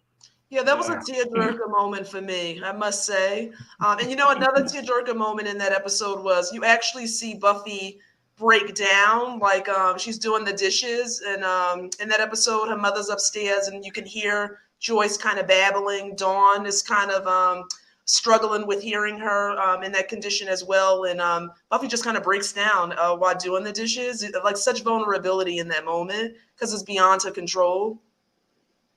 She can't fix that. Yeah. No, yeah, she can't. That's just real world stuff. Mm-hmm. Nothing you can do. You can't slay that. Mm-hmm. That's actually, I love that about season 5 with Joyce's sickness. How it's the one thing that Buffy can't do anything about. There's no fighting sickness. Mm-hmm. Yeah. I love that, which makes the body hit so much more. Yeah. So, It really grounds the show in reality, despite all the abnormality that's taking place. Mm-hmm. yeah. So I wish. So my top 2 are actually ones that have been mentioned. So that's how great they are. My number 2 is actually Zeppo. So Yes. Nice. Do you have pretty much anything you want to? Anything else you want to add about Zeppo? When you brought it up, I brought up a lot of the same stuff I loved about it. I love how dead serious the Scooby Gang is, besides him. Like, Yeah. the story, you would swear what's going on would be like a full season arc of the world is going to end, but it's just in this episode, and everything he's doing is just, it's the zany side adventure. Like, it's pure comedy on his side and pure drama on the other side, and the two clashing together. I mean, we mentioned it before when you brought it up, because I couldn't believe you brought it up. No, it's great. I like to think everyone likes the Zeppo. Yeah, I'd be surprised if someone said they didn't. Because Xander's one of the best characters. Yeah, in my opinion. He's like us. Like, Xander is us. We're the ones who don't have any special powers, really. So right. I relate to Xander more than anybody, really. Yeah. I love when he grabs the one guy and he's like, "Where's the bomb at?" And the guy's telling him it's his head school. fucking his head falls off. It's a mailbox. Oh my gosh! Oh, that entire episode is hysterical on the Xander side, but then it gets like that at the end. That showdown on, are you sure you want to do this? Because this is being dead, blown up into pieces, scooped up by a janitor type dead. I don't think you're ready for that. Yeah. No, he really gets the upper hand on him. That's a good episode. Like, that's a really good choice for both guys. That was great. Mm-hmm. I've brought it up before. I'm a big score guy. I love scores. And the score, it's absolutely genius. The way you could switch from dramatic music to kind of zany, upbeat music, and it switches back and forth several times in the. Xander is doing his thing and they're running through the hallway, and then there's the big battle going on in the library, and you're seeing both perspectives, and the music is switching quickly, like right on cue. It's well edited. Oh yeah. But yeah, that's I would have went more in depth, but we covered a lot of it when you brought it up. Yeah, I'm gonna have a similar issue here soon in a minute. My number 1 has been covered. But I mean, we knew you can't talk top 5 episodes and not have overlap. I mean, there's episodes people love. I'm going to start rewatching it again because of this stream. Just finished last year for like the 7th time. That is awesome. I bet you, Tim, if you would have made this a top 10, I can literally see some episodes that have been mentioned in mine, in my list, for sure. Absolutely. I have a whole list right here, and all that stuff up top's like honorable mentions, and several of them have been mentioned here. They really should do more. There are more fans wanting new merch. It's not even funny. Yes. Please. My gosh. Even there's all these there's fright rags and gutter garbs and terror threads and stuff. Why does nobody grab the Buffy license? Yeah, dude, I would buy every single one. I would buy every one. Yep. Buffy and Angel's fight in the hallway. Holy shit, her acting in that scene is insane. Yeah, I think he's talking about is he talking about I Only Have Yeah. Eyes with You, or Yeah. okay. Yeah, no, that's really powerful stuff. I'm going to go and give Pop's live stream some support. Great live stream idea, Tim. Catch y'all later. Thank you so much, Bob, for watching. Seriously, and thanks again for Bob. promoting it. I appreciate it. Oh my God, I love the end of that episode when Buffy and Angel are about to kiss and they snap out of it and he runs in disgust. Yeah. Yes. Oh, I know. He was out. Reality. Don't It's you a walk great away episode. from me, bitch. Oh, Yeah. yeah. Buffy's delivery of that line is really good. Mhm. She nails it. What's up, everyone? Hey, Magic Hands. What's going on? Fun fact, the cast thought Hush would be an easy shoot, but it was the hardest episode they ever did because they had to work twice as hard to emote. It was funny to learn that. Oh, wow. And they mouthed it. Okay. Oh, wow. That's I don't think I could do that personally. Oh. You ever try mouthing something and you end up speaking? Yeah. Yeah, Yeah. subconsciously, yeah. Yeah. Ooh, I can see that taking a long time just to get filming. They're so, and they do it so good. Like that first scene when Buffy walks in and she's saying hello to Willow, Yeah. like checking her voice. Yeah. Just you knew everything she was saying. They were saying. Yep. My number 2 is Chosen. It is such a spectacle, but also really inspiring and uplifting with Buffy's move to give every Slayer potential and not full power to take on the big bad. Oh, I love that. Yeah. Oh, that was good. Yeah. I think that was the best way you could have ended the show. Yeah, I think so too. You don't have to wait for the power, unleash it. Yeah. Although I was sad about some people's demise, I must say. Mm-hmm. Yeah. Wow, yes, Kira, the washing dishes scene hit me so hard. How helpless Buffy must have felt. Yeah. Yeah, no magic or spells. Yep. I like that the show touched on right when this was happening with her mom, she wanted to do magic, and they're all telling her like medicine and magic do not mix. Mm-hmm. Like Right. there's nothing you can do about this. Mm-hmm. So we're into number 1. So there will definitely be over here. Yeah. So my number 1 is actually also Restless. I love this episode. If it's a time where I'm not doing a rewatch, but I'm in the mood to watch the Buffy, I feel like I can always just kind of turn on Restless because it's so entertaining.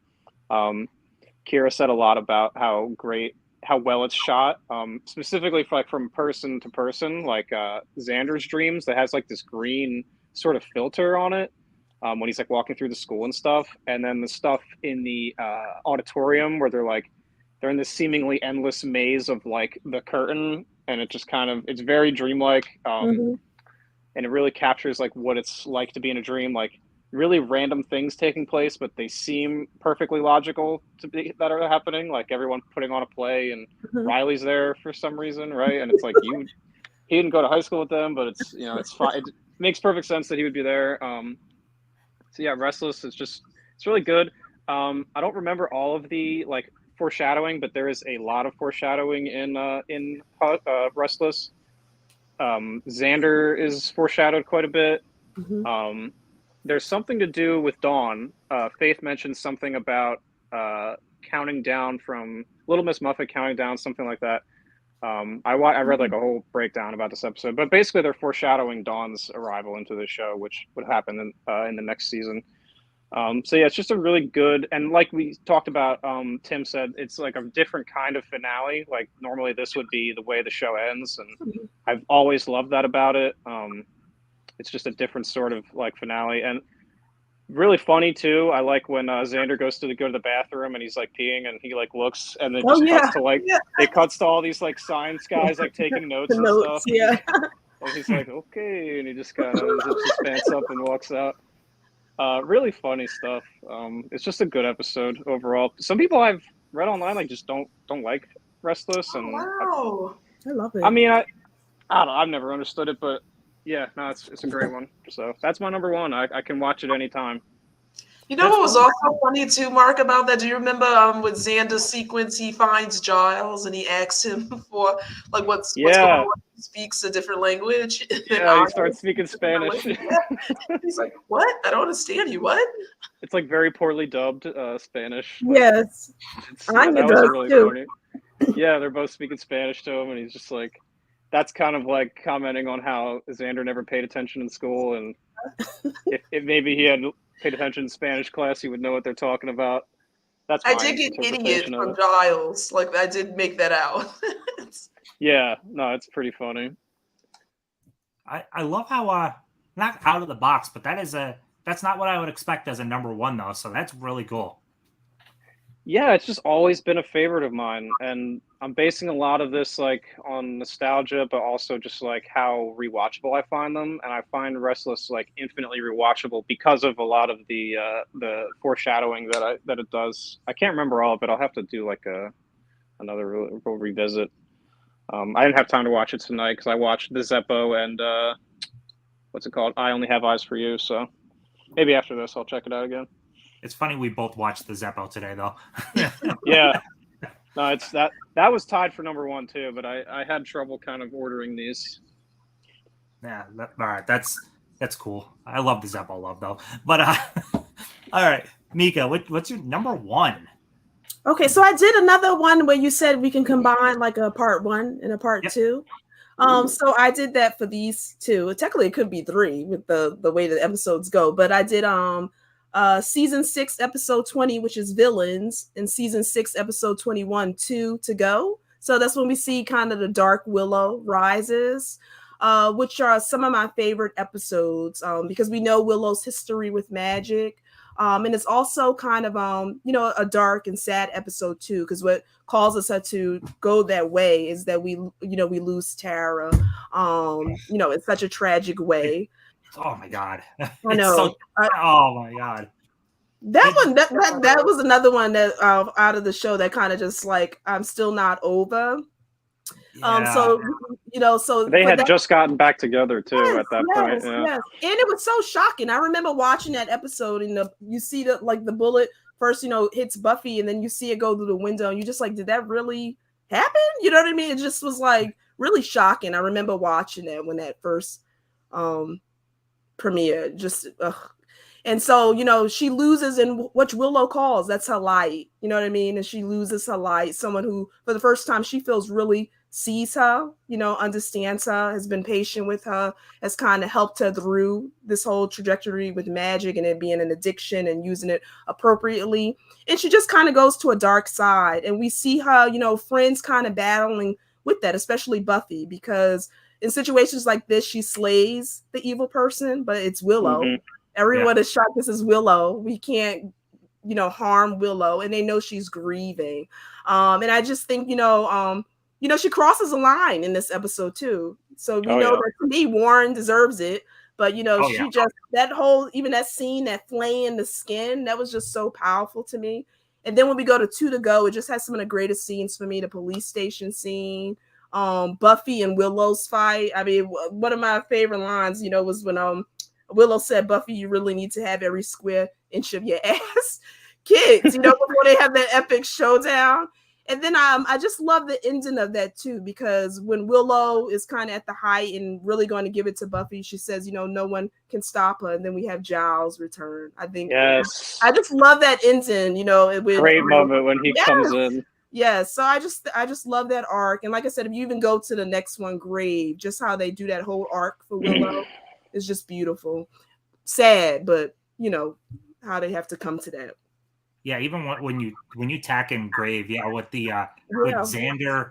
Yeah, I love you. I love you, and that's what saves the day is Xander's love and compassion for Willow. Yeah, you almost really could just call that like a 3-parter. Yeah. And she still has something to live for. She still has love there, and that's why that scene is so powerful too. And she's kind of hitting him with all the power, telling him to shut up. And he's not going to move. Yeah. And it shows too how you can choose when the worst thing happens to you, what side do you choose? I can understand the person that chooses the path of vengeance, who loses their light. And then how do you come back from this? Some people don't. So I feel like just holding that piece, it was powerful. Yeah, it had been building up all season, like Willow doing the dark magic and stuff. it had been building up and stuff, and then it finally culminates with that. And similar to season 2, I like this. I like this arc, Willow, because you have a villain who's coming from within. So you've got Angel in season 2 is like the big bad of that season. And then you have Willow, who ultimately become. You think that the trio is like the big bad of this season, and they're just kind of a joke, but they prove to be the catalyst for the real big bad with Willow, which is interesting. It's always cool to see the characters pitted against each other like that. Yeah. What do you guys think is a more tragic death anyway? Jenny or Tara? Oof. Tara. Yeah. I'm going Jenny. Yeah. Just because Jenny I love horribly, I must say. I love my man Giles. So that crushed and changed Giles. Like, oh my god. Oh yeah. Gosh. Yeah, see, Tara for me is just because, like I said, just following Willow's arc. She was always trying to find her niche. She was kind of the sidekick, but she had a speed racer down our block. I don't know if you heard that, but no, she was always trying to find, her niche. And I love that Tara really saw her. You know what I mean? And that was just like a really tough loss in the way she died. You know what I mean? Again, kind of like Joyce, magic couldn't save that situation, and she tried. She even called for magic to help her, but she had already used it to save Buffy. So how it's so crazy with Tara that out of all the ways people can die in the show, she dies by a bullet. Yes. Well, do you guys remember the scene when Willow shows up and she does save Buffy's life, and she takes the bullet out using magic, and she makes a comment, something so small, like, do you know what I mean? It was like, this thing is what took the love of her life away. That's a fantastic choice though for number 1, because Tara's death hits. It really hits. Yeah. All right, Kira, you're number 1. Okay, so my number 1 is also a 2-parter, and I chose season 1, episode 1 and 2. So episode 1 was Welcome to the Hellmouth, and then episode 2 was The Harvest. The reason why I picked this episode and why I chose it as number 1 is I feel like this is our introduction to the series, what we can expect. It lays out the roadmap. We meet Buffy Summers, we enter Sunnydale, we are introduced to all of the characters, Giles, Xander, Cordelia, Buffy, Joyce. Darla makes her grand entrance, Julie Benz, on this first episode, and the second episode, Angel. I love the bronze we get introduced to. And I used to remember the bronze character. Such a cool hangout spot. Like, we had them all in like the movies. We didn't have the bronze, and I thought that was really cool. Place like the bronze. That place is awesome. Yes. And then we meet the Master, who was initially the first, if you will, true villain of the series, and that I know when I initially watched, thought that was going to be Buffy's demise. He was like the scariest thing to me outside of Darla. Honestly. But I thought these episodes were really, really good because I think it set the stage in terms of the entire series for me. And it showed for the first time too, Buffy kind of met her match a little bit with Luke, who was kind of the Master's initial sire in terms of strength. And you can tell even in the scene fighting him, she was used to just beating the Vamps with no issues. So I really do think it was a really good opening, and that's why I chose it for my number 1. Love that. I love the first time that Giles and Buffy meet, when Giles says, I think I have what you're looking for. Oh, the vampire book. Yeah. She's like, no, that is not what I'm looking for. Mm-hmm. And you can actually see too, this was the first time she actually, like Xander was hiding, he wasn't hiding, but he was in the stacks and heard basically Giles and Buffy's talk. So it was like the first time you could almost realize that she had friends who knew what she did and was kind of in it with her. They weren't scared by that. And so I thought that was really good too. It kind of set the stage for like this trio, if you will. You cannot possibly go wrong with choosing the start of the show. Mm-hmm. That took what we knew from the movie and kind of ran with it a little bit, but also like this is slightly different too. Like This is a whole new world. Meet all these great characters. I love that. That is a great choice. Jesse and Principal Flutie have to kind of shop. Oh yeah. Oh, Jesse. Yeah, I remember Eric Balfour. Yeah. When you're And watching that was that, scary. Those episodes were scary. I almost forget. Like you early on, it seems like he's going to be a main part of the show. Similar to Jenny, you're like, this could be like he's going to be in the show. My friend, when we were doing our rewatch, he's like, "Oh, this guy's kind of annoying," and I'm like, I wanted to be like, don't get too attached because he doesn't stay around for too long. Yeah. And you know what was funny in that one too? If I remember, initially wasn't it Buffy and Cordelia kind of were friendly, right? To begin with? Yes.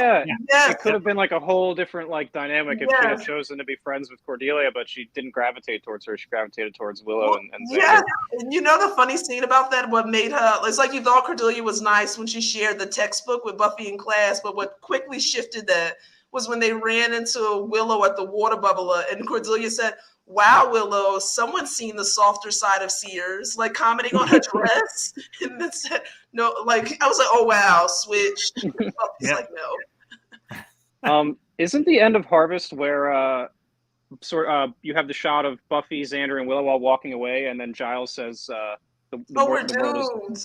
Yeah, and then there's a callback to that in the very last episode, if you guys remember, where they're like, they have their plan to in the high school again. So and then they walk away again, and then it says Giles, the Earth is doomed all over again. And I thought that was a really nice way to kind of tie it back together. Yeah. Love that choice. Love it. I can't follow it up as well because we already talked about my number one. It's Hush. Hush is a perfect episode in every way. Like I said, I'm impressed even more now knowing that they mouthed it. I actually thought they talked and removed the sound, but knowing that they mouthed it, that's even more impressive. But yeah, it has very important moments. I mean, like I said, Willow and Tara getting together, that's a pivotal moment. Riley finding out about Buffy, pivotal moment. And it's just a damn great Monster of the Week episode. I mean, the Gentleman will go down as one of the best villains in the show, I'd say. They're Absolutely. one episode, and they're so memorable. There's multiple posters made of that single villain. They are so memorable.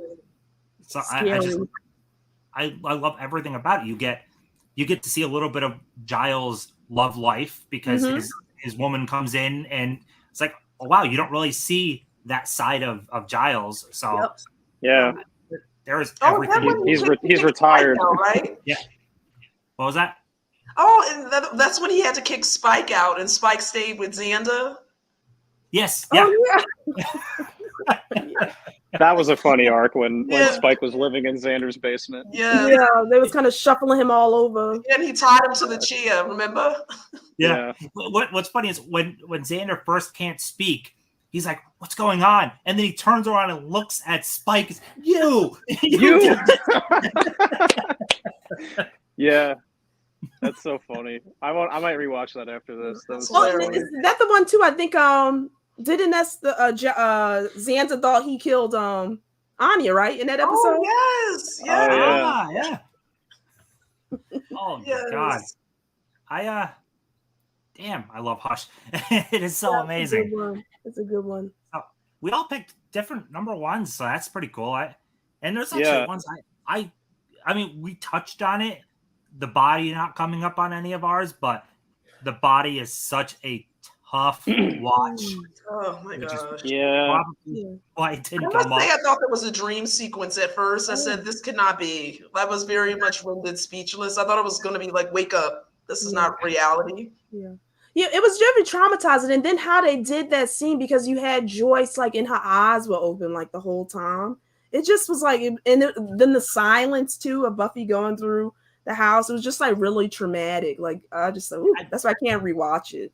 I don't think there's any music in the episode. I think it's all done quietly.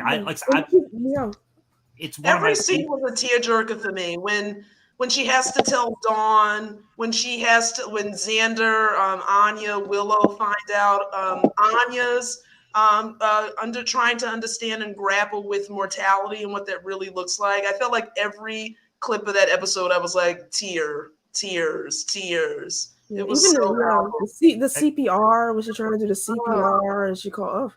And that episode, that's actually the first time that Willow and Tara kiss on screen, which is actually a pretty big deal for that time. So there's a lot, like, that was an important episode. It's I just, think it was like the first televised gay kiss or something like that. If I'm not mistaken. It definitely was groundbreaking. Yeah, and it wasn't they wasn't short or anything like that. I mean, so no, they definitely did it. It's an important episode. It just I can't. And put Joyce it in my top was five. pivotal. Joyce was really pivotal. I love Joyce's character because I love how, like, for so long Joyce didn't really know what was going on. Just Buffy kept getting into trouble, and then when she finds out who Buffy is, really accepting her, not really understanding it and having concerns about the danger, but accepting her where she is. She was just, like I said, she sometimes wasn't in. Well, I felt she was there a lot, but even in the episode, she might have had maybe one or two scenes, but she was so pivotal as a character. Yeah. No, it's like accepting who your kid is, flaws and all, and just loving them regardless. And that's really what Joyce did. And I felt like she was the one parent in the series that you saw. Do you know what I mean? I love that you emphasize Buffy's mother. Like, do you know what I mean? And she was motherly to, like, the group. You know what I mean? So I just felt like that was the one parental figure that you saw. And I looked forward to every scene that Joyce was in. Yeah. You got to hear Xander's mom from upstairs as she yelled down to the basement. Yeah. You see Willow's mom and dad, I think, too, in one episode. Oh, Gingerbread. Was that Gingerbread? Gingerbread, yes. Yeah. Yep. Yeah. Giles was the other parent. Giles was the dad. Yeah. He was the real parent, the father figure, yep. My AirPods are dying, so if my audio sounds bad, I might have to switch to just my phone's audio. So just heads up. You're still good, and we're about closing up. I'm going to run through the comments real quick, and then we're just going to run through one more time. Just give any honorable mentions, but not going into in depth. Just these are the ones that kind of missed the cut. Hopefully, Mel, you liked our number ones. We all chose different, and Riley is not my favorite either. No, mine either. Pretty unanimously, I feel like nobody likes Riley. No. Oh, God, this is hard for me, but this episode was so traumatizing because I never had seen it until I bought the show. I had no idea Joyce dies. It's it's just so hard to rewatch. Can I say, though, at least, Tim, you guys, what I will say is I'm glad that Joyce made it close to the end of the series. I think I would have been more devastated, if that's even possible, if they took my Joyce out earlier on. Yeah. She lasted a good chunk of the show, and she's great. But that's what makes the death hurt so much more. If she died in like season 1 or 2, I don't think it would hit the same. It's like Buffy's perfectly ready to, like, embrace that motherly role herself by taking care of Dawn. So it comes to, like, there is no perfect time for something like that to happen, but if there had to be one, I guess it would be that time in the show. Yeah. And fully agree. Sarah Michelle Gellar's performance is incredible. When she first pretty much walks in the door and sees Joyce on the couch. And then a call to 911, and then trying to do the CPR, and then she thinks she cracked it's just oof. Yeah. The Gift is an amazing one. The end of season 5. Band Candy was the one. Yes, I love that one. Excellent. We got to see badass Giles. Giles was a hottie in that one. Yeah. All right. The memory of Yellow Crayon is what brings her back. I love the used by Xander, so powerful. Tim, that's too hard. I'm gonna have to say Tara. Yeah, I mean, you get more Tara, so her death hurt. It really hurt. Yeah. Why the Bronze isn't a real club for adults is beyond me. Yeah, I mean, don't they serve alcohol? Do they serve alcohol at the bar? No, they didn't serve alcohol, because remember that one episode Anya asked, and she said, I'm like 1,000 years old or something, and she said, give me a Coke. Oh, well, I think maybe that's just because she's under 21. Yeah, she's under 20. I was like, what 16-year-olds going to the club like the Bronze? But The It gentlemen looked are awesome. I would've terrifying went. the way they glide. Yes. Yeah. What a great creative choice to have them just kind of Oh my god, yeah. Can't Really believe I'm the heightens only it. one who picked the body as number one. Yeah. Yeah. It was on my list, but I couldn't. Yeah. In Yeah, I terms of couldn't. rewatchability, the body Yeah. is like down there, so Yeah. I couldn't have picked it. It's a very good episode though. Yeah. It's just it's too hard to rewatch. I skipped it, or I will skip it probably when I come up, and I skipped it on my last rewatch. I skip it every time, Tim. Every I mean, single it's time. I think it's important to watch it because what's happening is important, but it's not enjoyable by Mm-mm. any means. No. So I wouldn't blame someone for skipping it. So we'll make one last quick run through. Like I said, just list off any ones that you didn't quite make the cut for you. Sure, yeah. So Go ahead, Mark. I'm sorry, what? No, go ahead. Okay, sorry. Well, we talked about it just a second ago. Band Candy is one of my absolute favorites. That's an honorable mention, big time for me. Just getting to see Giles as he was as a young man is really funny, very entertaining. I could have watched several episodes about that. And just getting more Ethan is always fun. Yes. Giles and Ethan's rivalry, I love when they would come up. And then another honorable mention would just be Buffy versus Dracula. That is one of the best. That's a good one. One of the best like season openers that I can think of. It might be my favorite season opener. Just you get a lot of like obviously with Dracula, you get all the Dracula territories. You've got like coffins and his thrall, like his brides and stuff, and you get all that classic Universal monster kind of thing. And just the fact that they decided to do Dracula in Buffy was great because it's like he's the vampire. So just a fun episode, and then you have the inclusion of Dawn just thrown in right at the end, and it's like this is going to be a different kind of season, isn't it? And it's one of the best. I would put it in my top 3, I think. That's a good one, yeah. That's a good one. All right, Meka, what you got for honorables? Okay. So I'll just quickly do. I had 3. So I had A New Man on season 4, episode 12. That brings back Ethan and Giles. Another Ethan, nope. Ethan turns Giles into like the demon, which is so funny because yeah. Oh, go ahead, Tim. What were you gonna say? I was gonna say I love when he's talking, you hear him, but when other people they just hear the demon. Oh, yes, I love it. And it's like very menacing sounding. yes, and then that you have to rely on Spike to kind of help you out through the whole show. Which is not a good place to be, is relying on Spike. Yes. So that one, then I had a Teacher's Pet, season 1, episode 4. I love that episode about the science teacher who's a praying mantis and kind of praying on the guys and Xander, so I thought that was just a funny episode. And then my last one was Doppelgangland, another dark Willow side. So we see the vampire Willow from an alternate world who comes in. So I thought that was just like a fun episode. So those 3. That's a really good one.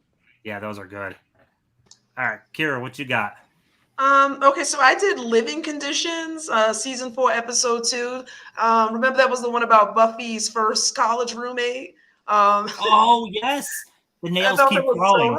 Yes, clipping her fingernails. Hilarious. And she ended up being a demon. Like no one believed Buffy, and like she actually ended up being a demon. I thought it was hilarious because she kept playing Cher 2 on repeat. Do you believe? Yeah. So I was literally stuck in my head by the end of that episode. I thought that was hilarious. And then Willow equally had the worst roommate ever. Like she was always in the midst of music and parties, and they end up together, which was great, as it should be. Then I also had Fear Itself. Love that episode, and I added to that Halloween too, which was the initial Halloween episode where Xander was the soldier, and thankfully he chose the soldier because he was like their saving grace during that episode. And the one line go ahead, Mark. Oz's costume in Fear Itself, I forgot to mention, is just God on his name tag.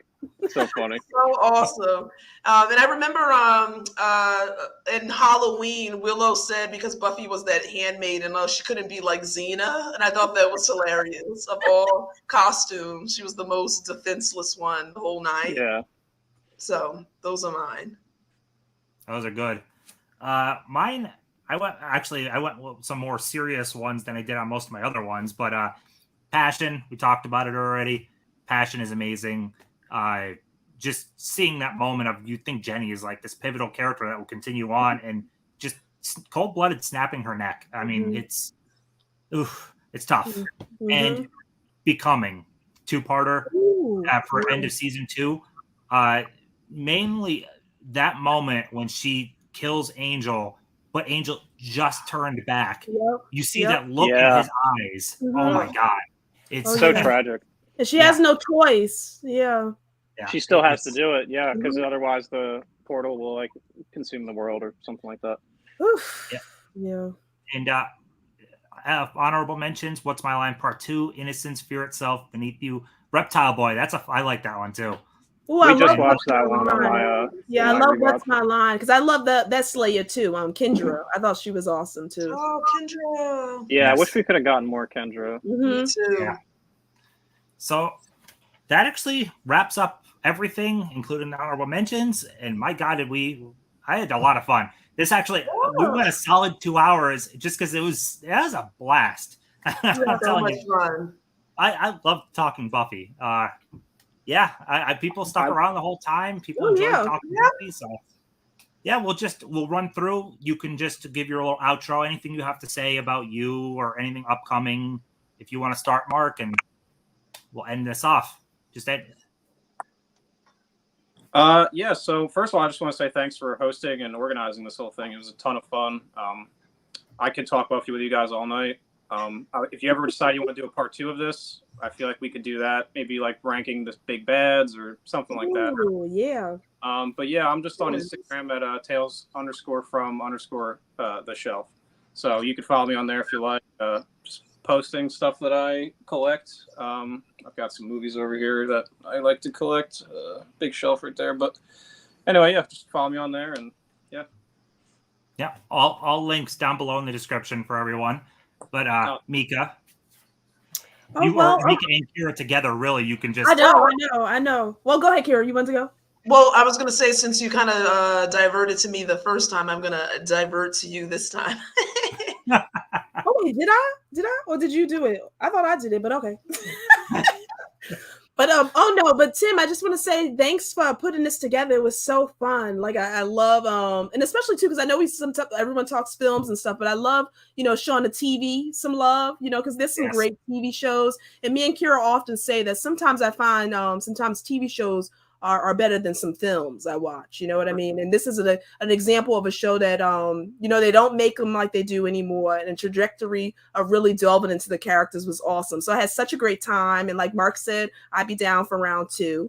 But you can follow my sister and I on Instagram at Double Feet Podcast. And our podcast is Double Feature Podcast. So take a listen, check it out.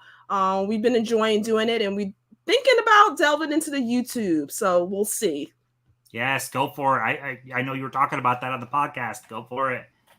Oh, yes. We were thinking like a StreamYards initially to begin with. And then we've been playing with video, which is fun. And we definitely have some really good ideas that we think would be better displayed by video versus the podcast. So we are excited about that. Pray for us with the tech, you guys. Yes.